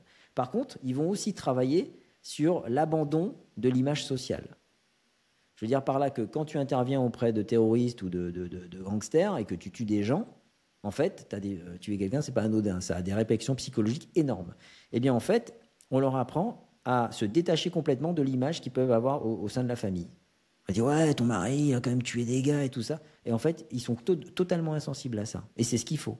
Eh bien, c'est la même chose. Quand tu veux trop te spécialiser, tu vas créer des sillons neuronaux. Donc, tu vas t'enfermer dans une espèce d'ornière. Donc, au niveau neurocognitif, tu ne stimules pas d'autres zones. Je dirais que quand tu étudies, moi j'étudie les mots, mais étudier, c'est quoi ? C'est pas apprendre, hein ? C'est pas la même chose. C'est analyser, c'est comprendre, c'est comparer, c'est partager. Ouais, tu vois, c'est partager, hein ? J'ai bien dit. Donc, ça veut dire quoi partager ? Ah, bah oui, ça fait partie de l'étude. Et là, tu accèdes à la quintessence de pourquoi ce mot-là ? Pourquoi ils ont créé ça ? Qu'est-ce que ça veut dire comme état d'esprit ? Il y a des règles qui agissent. Enfin, si je prends quelque chose, un stylo, et que je le mets en hauteur et que j'ouvre à peine les doigts, le stylo va tomber vers le bas par la loi de la gravité. Tout le monde sait ça. Tu as vu, enfin, tu as vu, vous comprenez que si vous tenez le stylo, vous ouvrez à peine les doigts, il va tomber. Par contre, pour le récupérer, il va falloir que je baisse mon bras, que je me baisse, que je le saisisse, que je le relève. Okay, donc, je fais 3 fois plus de choses que pour le lâcher. Donc, en gros, tu t'abaisses et tu es beaucoup plus négatif rapidement que tu ne t'allèges. D'où d'ailleurs l'intérêt de ce que je fais, qui est ce qu'on appelle cette supra-énergie qui te permet de t'alléger par transcendance. Ça paraît incroyable, mais c'est pourtant ce que je fais depuis 20 ans. Et donc, il faut comprendre que c'est la même chose dans la vie.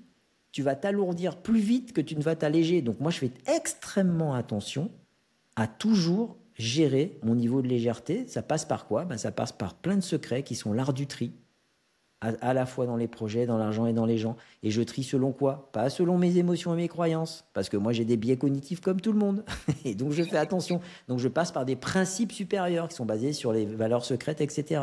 Parce que je crée un champ de force autour de moi dans lequel les gens peuvent rentrer et sortir. Mais moi, je sais à quel niveau ils sont.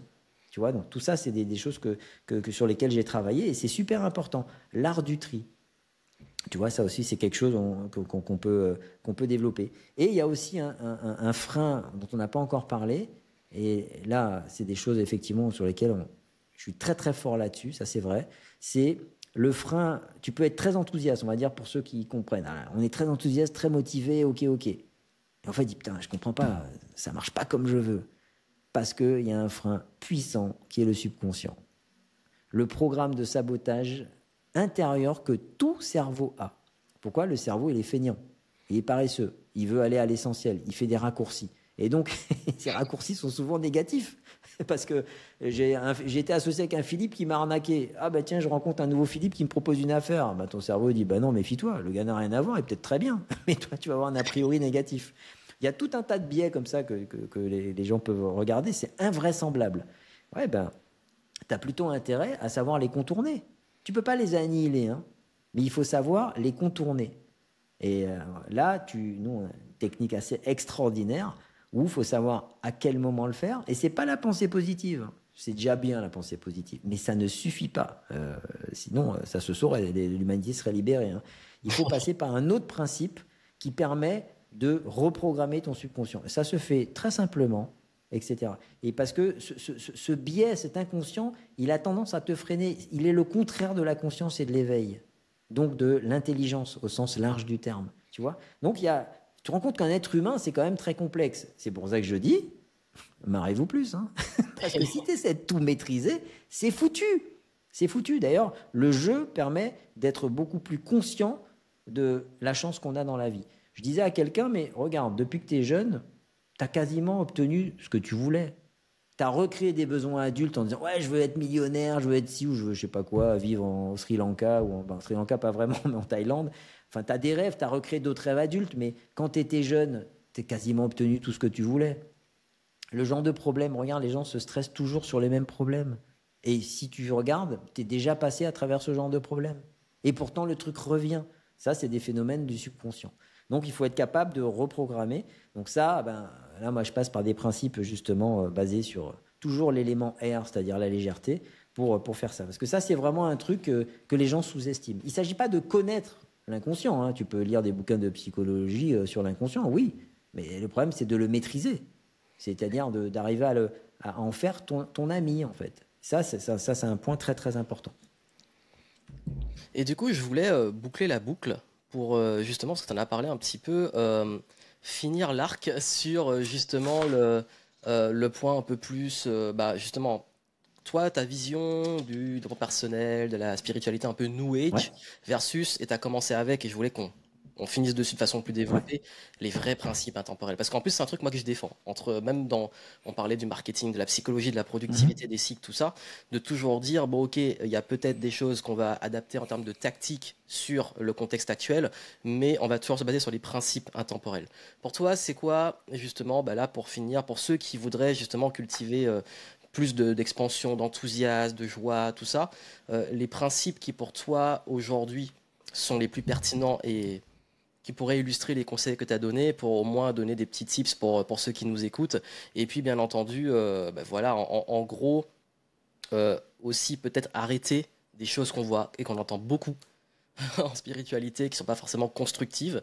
Alors je sais que là, ça plaira pas à certains, mais on n'est pas là non plus aussi pour Ah avoir non, des bah discours là, j'ai aucun qui font oui, plaisir. tu me connais, hein, tu me connais. Voilà, C'est justement, pas mais je grave. veux Les gens justement sont pas que d'accord, c'est pas grave.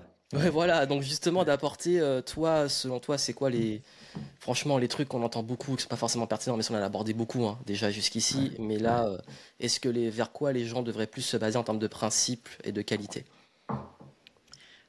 Alors, déjà, les principes et les qualités, je t'en ai déjà évoqué pas mal, qui sont l'audace, le sens du jeu. J'ai pas évoqué la générosité, Hum. qui est pour moi une des vertus essentielles qu'il faut cultiver. Je vois trop de gens radins, je vois trop de gens économes, je vois trop de gens qui ont peur de perdre. Les gens ne connaissent pas la véritable générosité. La générosité, c'est d'aller au-delà de ce qui est dû. Au-delà de ce qui est dû. Voilà. Et là, notamment dans les pays en France, le rapport à l'argent, il est catastrophique. Les gens sont radins. Eh ben, en fait, on dit qu'on récolte ce qu'on sème. Ben, si t'es pas généreux, je vois pas pourquoi la vie va être généreux avec toi. Hein. C'est comme si tu réduis la paille, tu vois. Moi, je veux une paille énorme, je veux un tuyau, je veux un pipeline, tu vois. Je veux recevoir, mais je donne. C'est quoi le problème? En fait, j'ai confiance en moi. Il faut aussi dépasser. Et si j'ai pas confiance en moi, je fais confiance à la vie. Tu vois, c'est un principe aussi. Alors, très intéressante ta question parce qu'on touche à quelque chose d'essentiel. Parce qu'en plus, la spiritualité, elle revient au cœur du débat. Il faut savoir que, les gens ne le savent pas, moi j'ai des clients multimillionnaires et multimilliardaires, ils sont dans des clubs privés où ils étudient des choses spirituelles. Il faut le savoir. Mais ça, il faut avoir des gens en direct pour ça. Ce n'est pas des trucs que tu vois sur Facebook ou dont tu entends parler. Moi, je les connais, ces personnes-là. J'en connais un qui était dans un club où il était avec un président des États-Unis et il s'est barré parce qu'il payait 30 000 la cotisation. Il s'est barré parce qu'il a dit qu'il n'y avait pas d'énergie dedans. Que ça servait à rien, c'était plutôt un club de... Je veux dire, voilà, on est entre nous, quoi. On s'entraide, et encore, on s'entraide. Mais si tu veux, je vais parler des coachs, justement. Parce que souvent, moi, je fais pas de coaching. Les gens se disent, comment ça, tu fais pas de coaching? Non, je fais pas de coaching, et je vais expliquer pourquoi. Parce que dans le mot coach, il y a le mot chaos. Alors, ça veut pas dire que les coachs sont pas bien, hein. Attention, c'est pas ce que j'ai dit. Mais moi, je sais l'origine du mot. Si tu veux, donc, je préfère choisir d'autres façon de penser. Le coaching en fait est né. Avant, il y avait les maîtres spirituels dans les temps anciens, les vrais maîtres spirituels. On venait prendre des conseils auprès d'eux. Ils avaient aussi travaillé des états intérieurs qui pouvaient faire vivre aux gens. Après, tout ça est parti en sucette dans les années 70, où il y a eu plein de faux gourous, etc., etc. Et le mot gourou est devenu quelque chose de négatif. Regardez, messieurs et mesdames les auditrices et auditeurs, si vous employez le mot gourou, c'est souvent avec une connotation négative. Et pourquoi donc? Il y a eu des gourous qui étaient extraordinaires. Je vais t'en citer un, Pythagore. Pythagore, c'est Pythagourou, le gourou de la Pita. Donc, il faut connaître en fait ce qu'il faisait. Il avait 2 écoles de mathématiques, une classique et une secrète, sur laquelle il travaillait sur l'énergie des nombres. C'était vraiment un mec très très puissant. Et donc, on a gardé ce côté négatif. Et après, se recréer des nouveaux, je dirais, guides qui sont les coachs. Sauf qu'ils n'ont pas les savoirs des anciens initiés. Donc, c'est pas tout à fait la même chose. On est plutôt dans le process. Maintenant, attention, j'ai des clients qui sont des coachs qui sont très très bien. Attention, c'est pas ce que je dis, mais je dis que voilà, faut faire toujours attention aux mots auxquels on se relie. Faut savoir d'où ça vient. Et donc, il y a eu dans les années 70 un espèce de rejet des traditions anciennes. Les gens confondent le cœur de la tradition et ce qu'on en a fait. Je suis désolé, la démocratie c'est bien sur le papier, mais ce qu'on en a fait en Europe, c'est pas terrible. Hein. C'est pas ce que j'appelle liberté, égalité, fraternité. Par contre, sur le papier, c'est très bien. Mais le cœur des traditions spirituelles est extrêmement bon. Je veux dire, ne faites pas aux autres ce que vous ne voudriez pas qu'on vous fasse, c'est l'équilibre, c'est l'harmonie, etc. Je ne parle pas des décodages des livres sacrés où contextuellement, il y a effectivement des fois des trucs assez violents. Tu prends la Bible, il y a plein de meurtres, d'inceste, etc. Hein. C'est des histoires humaines. Hein. Enfin, oui, ça parle de la vie humaine. Mais si tu veux, on a rejeté tout ça et on a recréé une espèce de spiritualité sans force supérieure basée sur l'humain. En fait, l'humain, bien sûr qu'on a tout en nous, mais en fait, aucun humain ne peut créer un brin d'herbe. Je suis désolé, on peut le recréer en laboratoire avec des principes qui existent déjà. Mais qui invite à ces principes? Les gens vont dire, pour ceux qui sont croyants, ça va être Dieu, Allah, Bouddha, la force supérieure. Tu prends le principe de vie en tant qu'intelligence agissante. Et ce principe supérieur, moi, je préfère m'y référer. C'est une source. Par exemple, les gens disent, j'ai vu dans certaines techniques de développement personnel, ils parlent d'univers. Ils disent, invoquent l'univers. Les gens ont peur du mot Dieu, mais c'est quand même invraisemblable. En fait, le mot existe. Hein. Je veux dire, c'est un mot très puissant.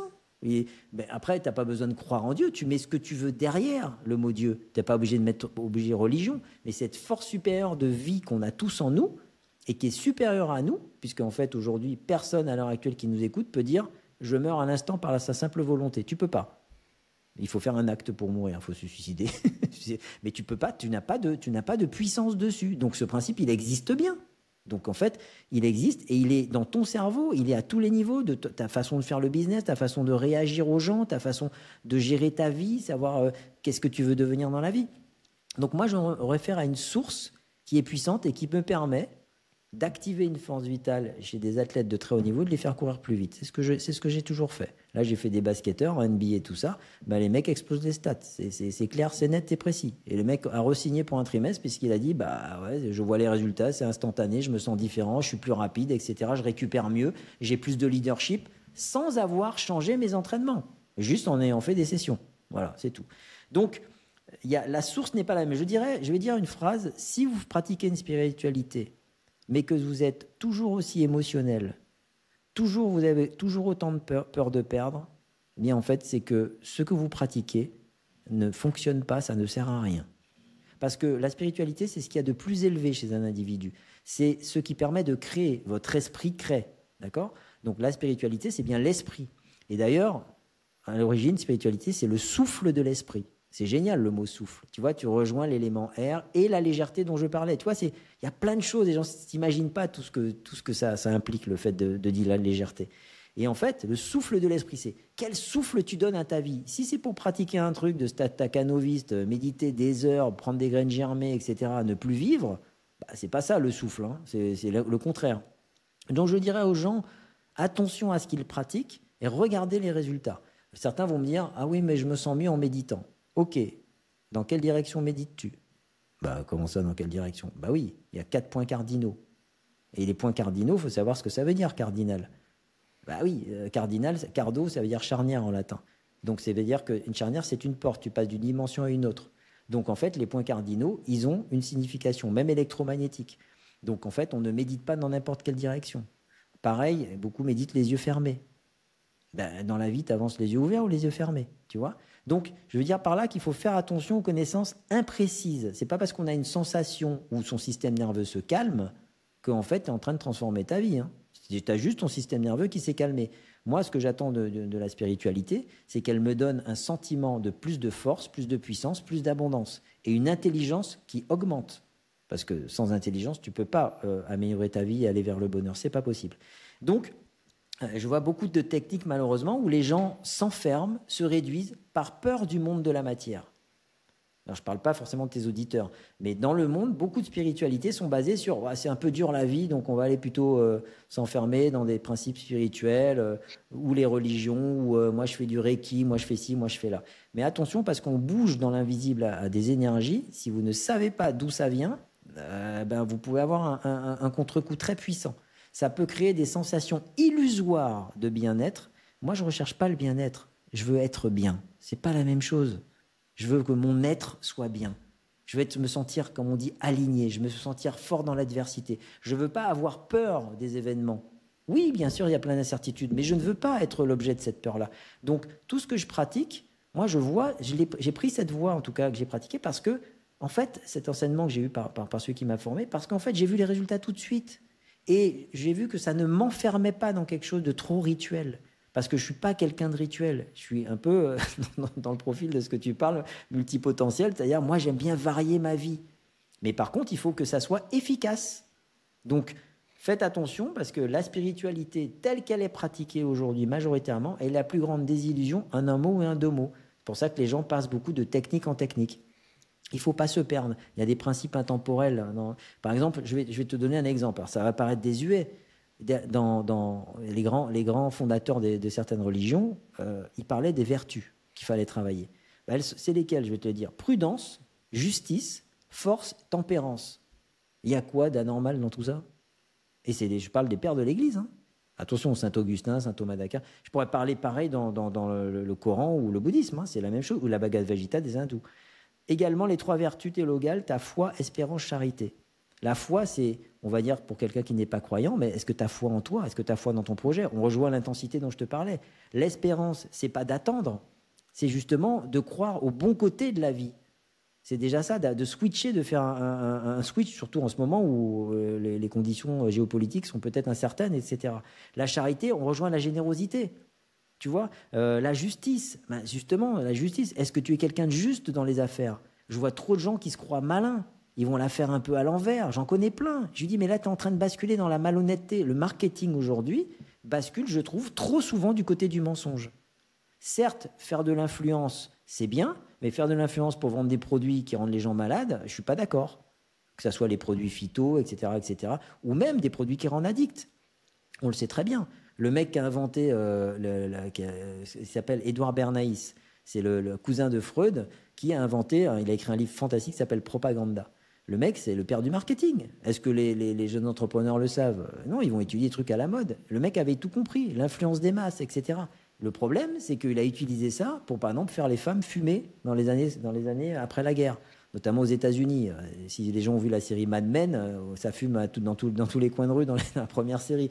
Les femmes, ils disaient que c'était un statut social et d'affirmation. Donc les gens fumaient. Et écoute bien, ils avaient fait des médecins, en fait, témoigner comme quoi la cigarette était bien. Mais c'est quand même extraordinaire. Je connais bien, j'avais étudié ça sur le marketing. La plupart des anciens textes sont les plus intéressants. Ouais, Le copywriting, le marketing, l'influence, c'est extraordinaire, tu vois. Il y a des cas qui sont extrêmes, qui aujourd'hui ne passeraient pas, mais on se rend compte de la puissance du truc.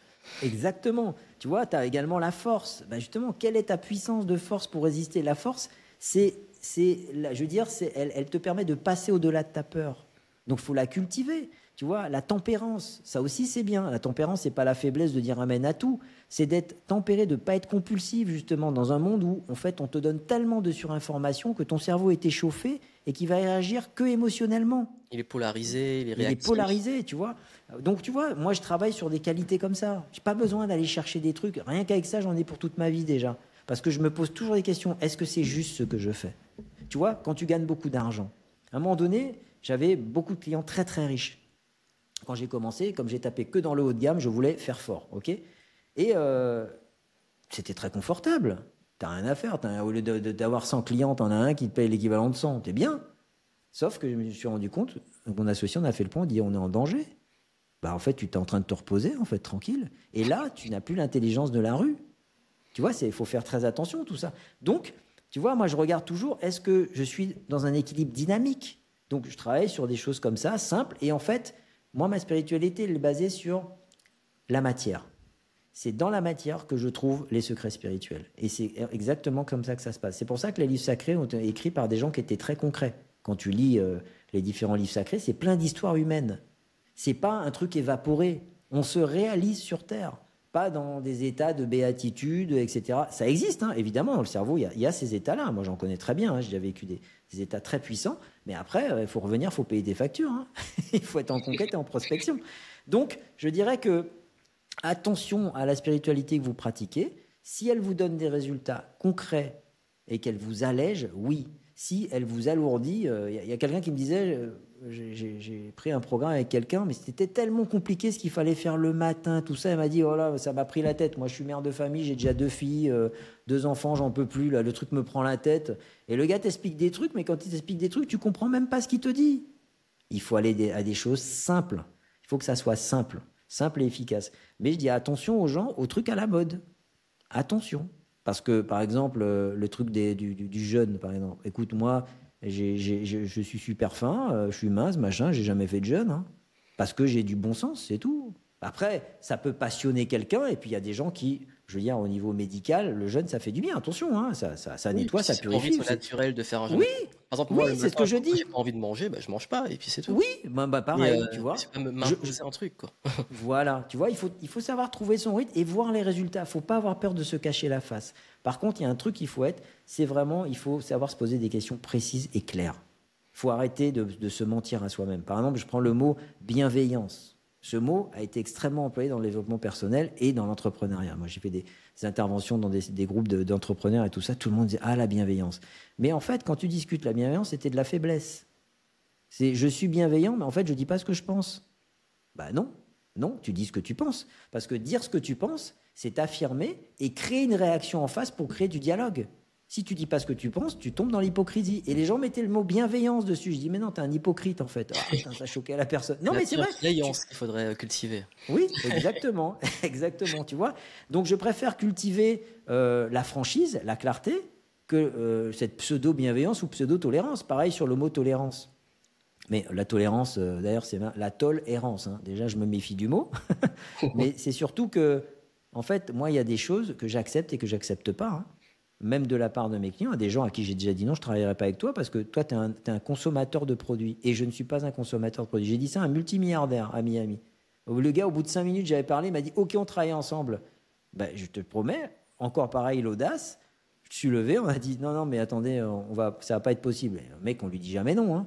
Il a dit « Comment ça, c'est pas possible ?» J'ai dit « Non, ça fait à peine 5 minutes, on vous a même pas encore déployé ce qu'on fait, on se connaît même pas et vous dites que vous achetez. Donc on n'est pas la fameuse Sono que vous avez achetée à 200 000 $ la veille. » Il nous racontait ça dans son appart, il nous montrait sa Sono super moderne. Donc, tu vois, il faut savoir dire non. Il y a des choses, moi, qui sont négociables et non négociables. Donc la tolérance, moi, ça ne m'intéresse pas. Moi, je m'en fous de la tolérance. Je veux juste me sentir bien, que les autres se sentent bien. Mais j'ai des choses au-delà desquelles, en deçà desquelles, j'ai des valeurs. Moi, je suis intransigeant sur mes valeurs. Même de valeurs sacrées qui est bien ancré. Oui, oui. Et il est beaucoup basé sur la générosité. Voilà, tu vois, ça c'est un de mes axes dans la tête. Donc ça veut dire que je bâtis mon univers basé sur des choses généreuses. Et notamment des gens autour de moi. Parce que je me rends compte que c'est beaucoup plus porteur et que la générosité, en plus, elle te rend plus courageux. Parce que quand tu dépenses, eh bien, en fait, il faut regagner l'argent. Donc, elle te met dans l'action. Elle te dit comment je vais faire. Et moi, je me focalise plus sur ce que je vais gagner que ce que je dépense. Bien sûr, toujours dans le bon sens, tu m'as compris, il ne s'agit pas de dépenser l'argent que tu n'as pas, évidemment, et de faire n'importe quoi, de tomber dans l'excès inverse. Il y a des gens intelligents qui comprennent la nuance et le bon sens. Tu vois. Voilà, exactement. Donc, je dirais, voilà, que, par exemple, j'ai des clients, elle m'a dit, ouais, moi, j'ai essayé la méditation, mais ça ne me convient pas. Ben, n'en fais pas. Mais la fille culpabilisait. Ouais, mais tu vois, je suis un peu excitée. Tout ça. Mais en fait, si ça ne te convient pas, moi, je ne médite pas. En tout cas, la méditation que je fais, elle est très courte, je peux te dire. Et je réfléchis sur des sujets précis. C'est ça, ma méditation. Il y en a d'autres qui vont méditer, c'est de faire le vide en eux. Putain, c'est compliqué. Zéro pensée. Oh la vache. Non, par contre, plus tu cultives ce que j'ai dit, l'audace, l'action, la légèreté, etc., en fait, plus intérieurement tu es calme. Ouais, c'est un Donc, état. en fait, c'est un état intérieur. Et les gens n'ont pas compris une chose sur le mot calme et détente. La détente, c'est bien quand tu es détendu, c'est bien. Mais la détente, c'est aussi l'énergie qui te permet de sauter plus loin et de sauter plus haut. Ah, intéressant. Et oui, parce que même au niveau... parce que moi, je suis un scientifique de formation, je suis ingénieur, je connais bien la science. Quand ton énergie est intérieure, elle est très concentrée, elle est calme, tu n'as pas de déperdition d'énergie. Et quand tu vas la mettre en action, tu vas avoir un impact hyper puissant sur les gens. Et sur le phénomène de concrétisation. Et c'est ça qui est important. Donc moi, je cultive intérieurement le calme, la détente et la sérénité le plus possible, à travers mes techniques que je connais, la légèreté, etc. J'en ai d'autres, hein, l'harmonie, la puissance, etc. Et les augmentations de potentiel, de confiance, etc. Et je cultive ça parce qu'en fait, je n'ai pas besoin après de faire autre chose. En fait, l'idée, c'est d'être dans un état bien intérieur, quels que soient les événements extérieurs. Après, on a le droit de faire ce qu'on veut. Moi, j'adore la musique. Ben, voilà, c'est comme ça que je me détends aussi. Il y en a d'autres qui vont aimer méditer calmement et tout ça. Mais je dis aux gens, attention, assurez-vous de ne pas le faire n'importe comment. Assurez-vous que ça ne vous échauffe pas trop l'esprit, que ça ne vous éteigne pas trop. Tu vois, ça aussi, c'est important. Et regardez, parce que c'est un afflux d'énergie, la spiritualité. Regardez si cette énergie se concrétise dans des bienfaits autour de vous. Ça peut être l'amélioration de vos relations, plus de confiance en soi. Ben, j'attire à moi plus d'argent, de meilleures opportunités, parce qu'on n'a pas parlé de l'électromagnétisme, mais ça aussi, c'est un truc génial. Sur la spiritualité, on a vendu aux gens, bah tiens, c'est un bon sujet, pour terminer, on a vendu aux gens la loi de l'attraction. Alors ça, le fameux secret. Carton, le fameux secret, Rhonda Byrne. Grosse connerie. Pourquoi ? Parce que la première loi scientifique qui crée la vie, dans le cosmos, donc à l'intérieur de nous aussi, c'est la loi de l'électromagnétisme. Bon, regardez, hein, Maxwell, machin, tout ça, pas moi, j'invente rien, hein, c'est les scientifiques qui ont découvert ça. Tout est une question de champ électromagnétique, même vos pensées, vos émotions, etc. Or, c'est comme si tu me disais, ben, je ne vais travailler que la partie magnétique. Ben, en fait, c'est comme si tu faisais du sport, tu travailles que ton côté droit. non seulement ça sera disharmonieux, mais en plus tu vas créer des déséquilibres. On ne travaille pas une pièce, elle a une face pile, une face et pile. Un billet pareil, tu ne peux pas prendre qu'une seule face. C'est la face des deux côtés. Comme quand tu prends quelqu'un, tu associes, il a des défauts et des qualités. D'accord? Et les gens veulent transformer et supprimer les défauts. Non, il faut les gérer différemment, c'est tout. Donc, les gens travaillent la loi de l'attraction. Mais si ton état intérieur n'est pas léger, qu'est-ce que tu vas attirer à toi? Tu vas attirer en fonction de ton état de conscience, c'est-à-dire des choses plus lourdes qui ne sont pas forcément adaptées à toi. Donc, on travaille l'électromagnétisme, ma capacité à créer en fonction de mes valeurs et ma capacité à attirer. Donc, la loi de l'attraction, elle fonctionne, hein, bien sûr. Mais tu vas attirer. Qu'est-ce que tu vas attirer? Moi, j'ai un gars, il voulait être multimillionnaire. Il l'est devenu. Mais il a que des problèmes. Que des problèmes. Et c'est des problèmes invraisemblables. Alors que tout marchait bien. Parce qu'il pratique trop de trucs. Trop de trucs, c'est pas bon. C'est pas bon. C'est un mélange d'énergie, de trucs. C'est n'importe quoi. C'est basé sur le chaos et la confusion et la peur. Je veux tout faire comme ça au moins. Mais non, en fait, c'est l'harmonie qui prédomine. C'est pas la quantité. Sur l'état et l'intelligence dans lequel on fait les choses, c'est là où ça illustre parfaitement ce concept, ce principe. C'est ça, c'est ça. Donc tu vois, voilà un détournement sur la loi de l'attraction. Oui, c'est basé sur un truc vrai, mais il faut aussi travailler ce que tu es et qui sort de toi. Donc, quelles sont tes valeurs secrètes? Et moi, je demande toujours des choses qui sont adaptées pour moi. Je vais pas, je vais pas devenir les qualités que je n'ai pas. Donc, c'est très important d'avoir cet équilibre électromagnétique. Donc, il y a la création et il y a aussi donc la capacité à attirer. Donc, ça rejoint ce qu'on disait un peu, savoir se ménager des moments où je travaille le calme, la détente et la joie, tranquillement. Parce que là, tu travailles le magnétisme. Et il y a un temps pour tout pour agir. C'est simple, ton corps physique, il te le dit, hein. Tu dors et tu te réveilles. Il faut les deux phases. On rend fou une personne en l'empêchant de dormir. Ton cœur physique, il bat, systole, diastole, il s'arrête. Et la partie passive, comme par hasard, est plus longue que la partie active. C'est pareil dans la drague, c'est pareil dans la négociation. J'avais vu ce film de Madoff là, avec Richard Dreyfuss, qui est le meilleur film pour moi sur Madoff. Il y en a un qui a été fait avec De Niro, je le trouve nul. Mais celui avec Madoff, il était en 2 épisodes. Et à un moment donné, au tout début, il parle, il y a une voix off où il raconte comment il négociait pour que les gens rentrent dans son club. Donc bien sûr, il y avait le coup du non, tu ne rentreras pas, tu peux pas, je veux pas de vos milliards, je suis déjà complet, etc. Et à un moment donné, il dit, il y a une phase dans la négociation où il y a un silence et le premier qui a parlé a perdu. J'adore ça, tu vois. Et lui, il laisse venir. Et c'est ça les gens qui sont forts. Regarde, je te disais l'industrie du luxe, on te laisse venir à toi. Mais même en conférence, c'est un truc qu'on apprend, les silences sont importants. Oui, très important. En musique. En musique, un son permanent te rend fou. Ce que tu expliques aussi, c'est le concept de rythme. C'est le super rythme. important. Ce qu'on dit aussi en sport, toi qui parles du basket, c'est un premier truc qu'on t'apprend, shoot en rythme, apprends à te mettre en rythme. On répète souvent ça, le rythme. C'est ça. Et le rythme, il est affecté par quoi? Par tout ce qui est dense et qui est contracté. Donc le stress contracte un individu. Donc son rythme est perturbé. L'énergie ne sort pas de façon fluide. Là, je travaille avec un jeune tennisman. En fait, je l'ai tellement allégé qu'il me dit que en fait, il ne sent plus la raquette. Il m'a dit c'est même perturbant au début.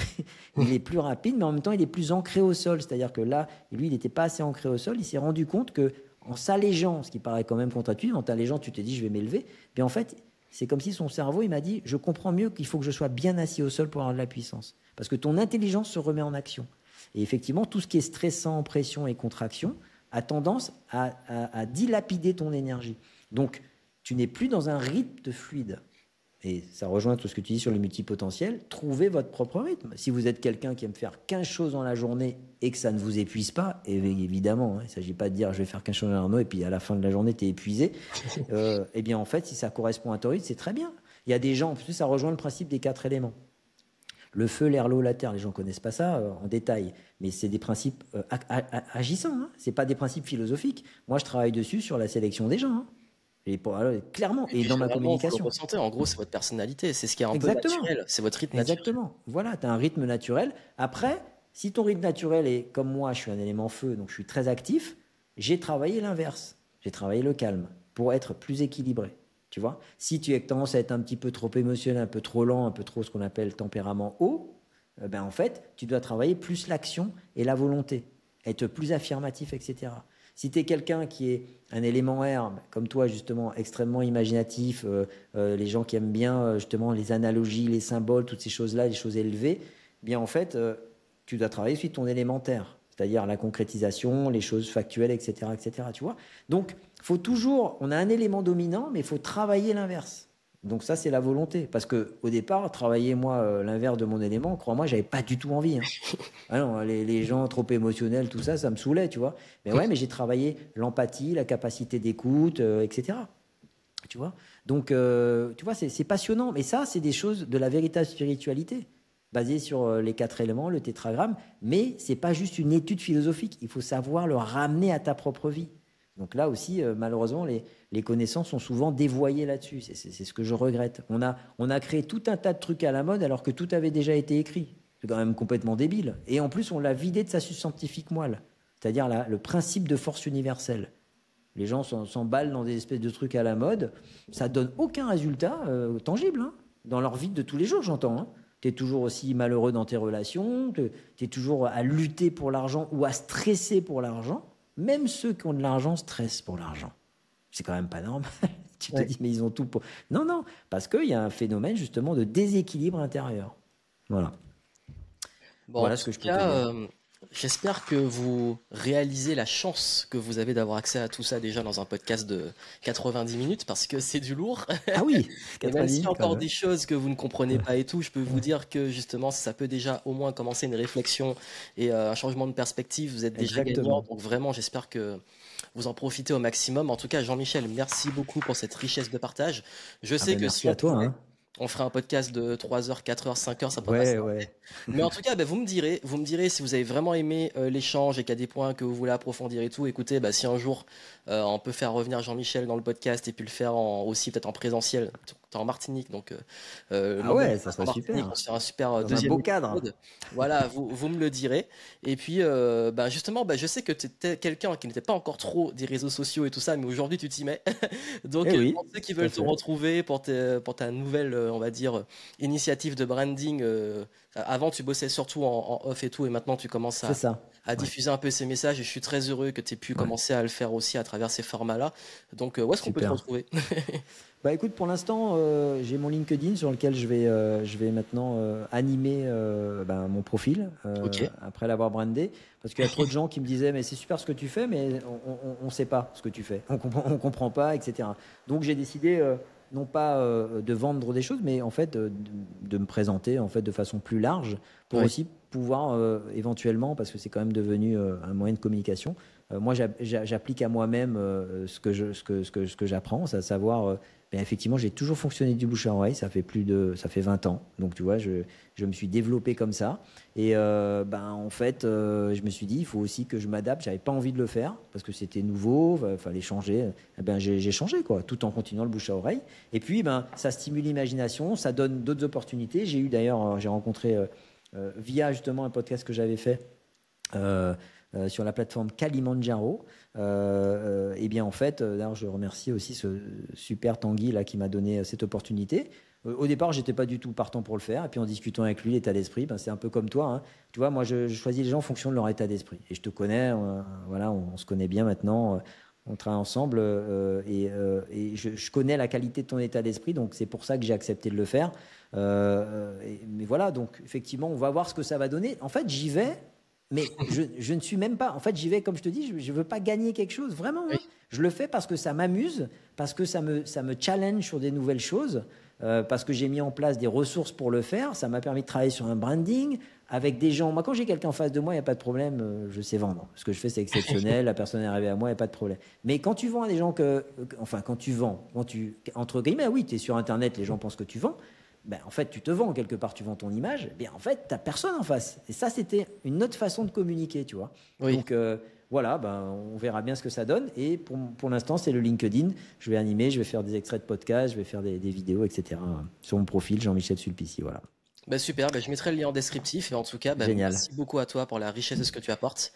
Merci beaucoup, Johan. Pour bénéficier de ce podcast, laissez-nous des petits retours. Et puis j'ai hâte de pouvoir peut-être... qu'on échange de nouveau et puis d'avoir moi aussi sur ce format. Génial. Merci beaucoup. Hein. À très bientôt. À bientôt. Ciao. Nous arrivons au bout du podcast, j'espère que ça vous a apporté beaucoup de valeur et que vous avez pu réaliser la chance d'avoir accès à ces informations. En tout cas, si ça vous a plu, pensez à laisser des petites étoiles, que ce soit sur iTunes ou sur Spotify, si vous avez apprécié, et surtout, le partager.